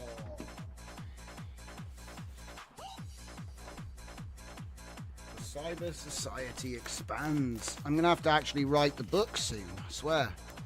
So I've got like drafts, but nothing finished. I thought it was more important to like work on the tools than actually build the thing. It's a bit like that whole spaceship paradox that I talk about sometimes. So how if it takes 100 years to get somewhere, then that means if you launch the rocket tomorrow and then you make a spaceship that's twice as fast at any point in the next 50 years, the second ship will beat the first ship. And so I thought, rather than try to work on some big AI project in the first 2 years of AI, I thought use the first 2 years of AI to build the tools that you're going to need to do whatever it is, because you don't know what you want to do. You don't know what you want to do. You know, it's all new. It's all a new thing. So it's not like you can just go, I'm going to do this. Half the time, the thing that you're going to do doesn't exist yet. Like, you have to kind of be there and ready to use it when it comes, you know. It's a little bit like YouTube, actually. Like, if you're on YouTube and you suddenly get popular, but you weren't set up, like, you know, you see YouTubers get really big and then they didn't even have a partner agreement. So then they didn't even, so they, you know what I mean? They managed to get a little audience and they managed to grow, but then they didn't actually get paid. And, you know, some people aren't motivated by money, but I just mean, like, that's just leaving money on the table, innit? You know? Because it was there for you, but you had no way of capturing it. So then it's just like letting value escape. So it's like you don't know what it is that you're going to do to make money. Because if you did, you'd be doing it. So it's like a bit of a riddle, in my opinion, the whole thing. My God, we're already back to... I've almost filled this book now. What's left in here is the SVG stuff that we were doing some months back. Okay, how's the oil painting going? It's finished. Copy, save it, and open it. Does it still look like a photo? Because if it now looks like an oil painting, I fixed it. Yeah, I fixed it. Yeah, it's just turned the shift down. Yep, it's boosted upscaler. It works exactly like boosted flux upscaler. Remember shift? When I used to tie the min and the max together to the same value, last boost shift, same thing. Same thing. So there we go. There's another one done. The question is, do we need to noise our oil painter? That's the final question of the evening. Come on. Do we need to noise our oil painter? Need to know. Asking for a friend. Come on. This one's got a strange size.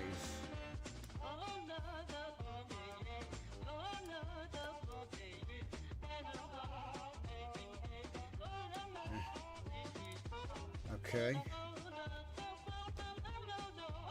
Yeah, it's much more oil painty. So yeah, Boost 6 took it up to photorealism, so bear that in mind. I suspected it was the case, but I hadn't tested it yet, so that's just confirmation. You know, it talks like a duck, guys. It talks like a duck.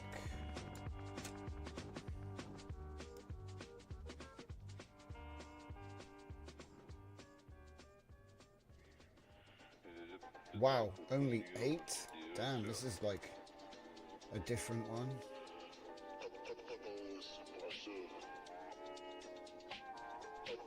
Wow, 8 and 42. This is a crazy combo.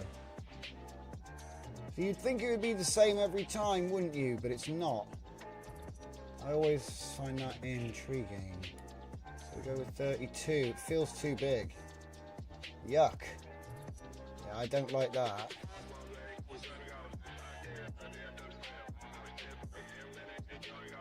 Yo. I'm going to add a bit more because something went wrong there.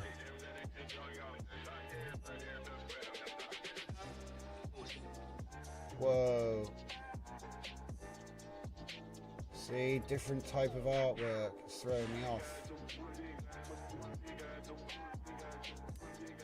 32 and 32. Damn, it is 32 and 32. It still looks weird though. Is it because it's supposed to? Because it's like paint? I don't know. I'm seeing like artifacts everywhere. I'm gonna reset.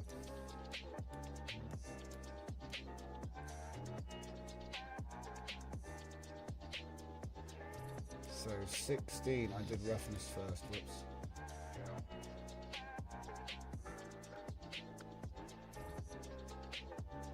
See, I'm getting 24 again.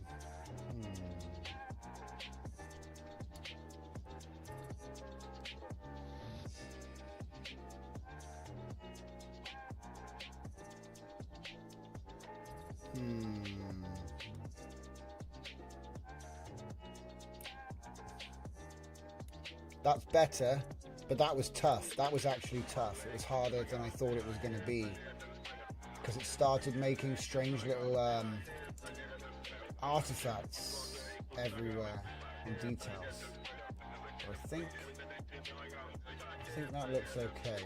All right. Portrait, papers loaded. All right. And that would be Leonard Euler, the same guy that came up with all the math for the samplers. Hey, wait a minute. What's the name of the other one? Hang on. What's the name of the other one? My mind's just gone blank.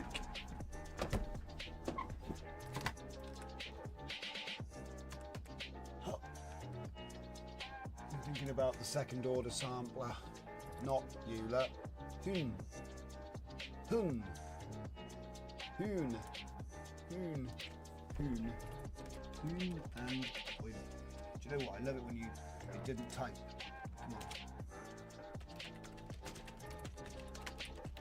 on. I want it to explain the Hoon.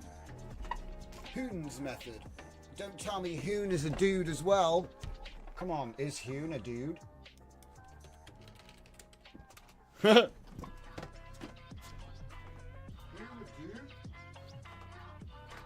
he start the Hoonigan team? Yeah, he doesn't know what the hell I'm doing, guys. Hoon mathematics. Hoon mathematics. Carl Hoon. He's a dude with a banging mustache. Hoon. Carl Hoon. How come he didn't get a mention? You know what I mean? He did the Hoon equation. You all know the Hoon equation, right? You guys all know it, because that's what we use it all the time. You guys all know this one, right? You know, you all know your triconfluence and your biconfluence, right? Hoon's equation has a group of symmetries of order 192, isomorphic to the Coxeter group of the Coxeter diagram D4, analogous to the 24 symmetries of the hypergeometric differential equations obtained by Kummer. Why is there no link to Kummer? Why don't these guys get their credit? Come on, man. So yeah, that's it. My picture of Euler's pretty sick, even though he doesn't look like this at all. See, I used an AI generated description to make the oil painting, but you would think that was him, you know? You'd think that was him, you know, even though it's just some guy. I think I generated it by training a art model on oil painting using a data set from the 1700s, and then I just found a text description from a book for the guy and went with that. But to be honest, when I actually looked up a painting of the guy, I don't think he actually looked like that at all. You know what I mean? It is what it is. It's like scientist guy, unknown scientist guy from 1753, number 12. I bet there's loads of them that we don't even know. So it says the solution of Hoon's differential equation is holomorphic. There's loads of interesting things here. A second order linear ordinary differential equation. Some people ask me what the hell I mean when I'm talking about first order and second order and stuff. That's what I was talking about. It's kind of hard to explain, but you can read up on it. Hun is, what's that? There's also a function, Hun function, called Hun polynomial. Regular at all three finite singular points. So yeah, anyway, if you're interested, it's like this is the sort of stuff, you know, we're using all the time, you know. It's like, what does it mean? Does it mean? So yeah, have a little bit of fun. So yeah, that's not Leonard Euler. It's just an AI generated imagination of him. And that brings us to the end of the show. The image to image workflows are up in my WAN GitHub. We've done a load of printing. It's all in the bag. So everything went well. I think I shared a bunch of tips and tricks for the old Photoshop / 4-print setup. So yeah, it's been fun. Hopefully you'll enjoy my new WAN upscaler. I'm kind of stoked that it's actually not broken. I think I just need to learn to restart my computer more. And with that, thank you all very much, and I'll see you all next time.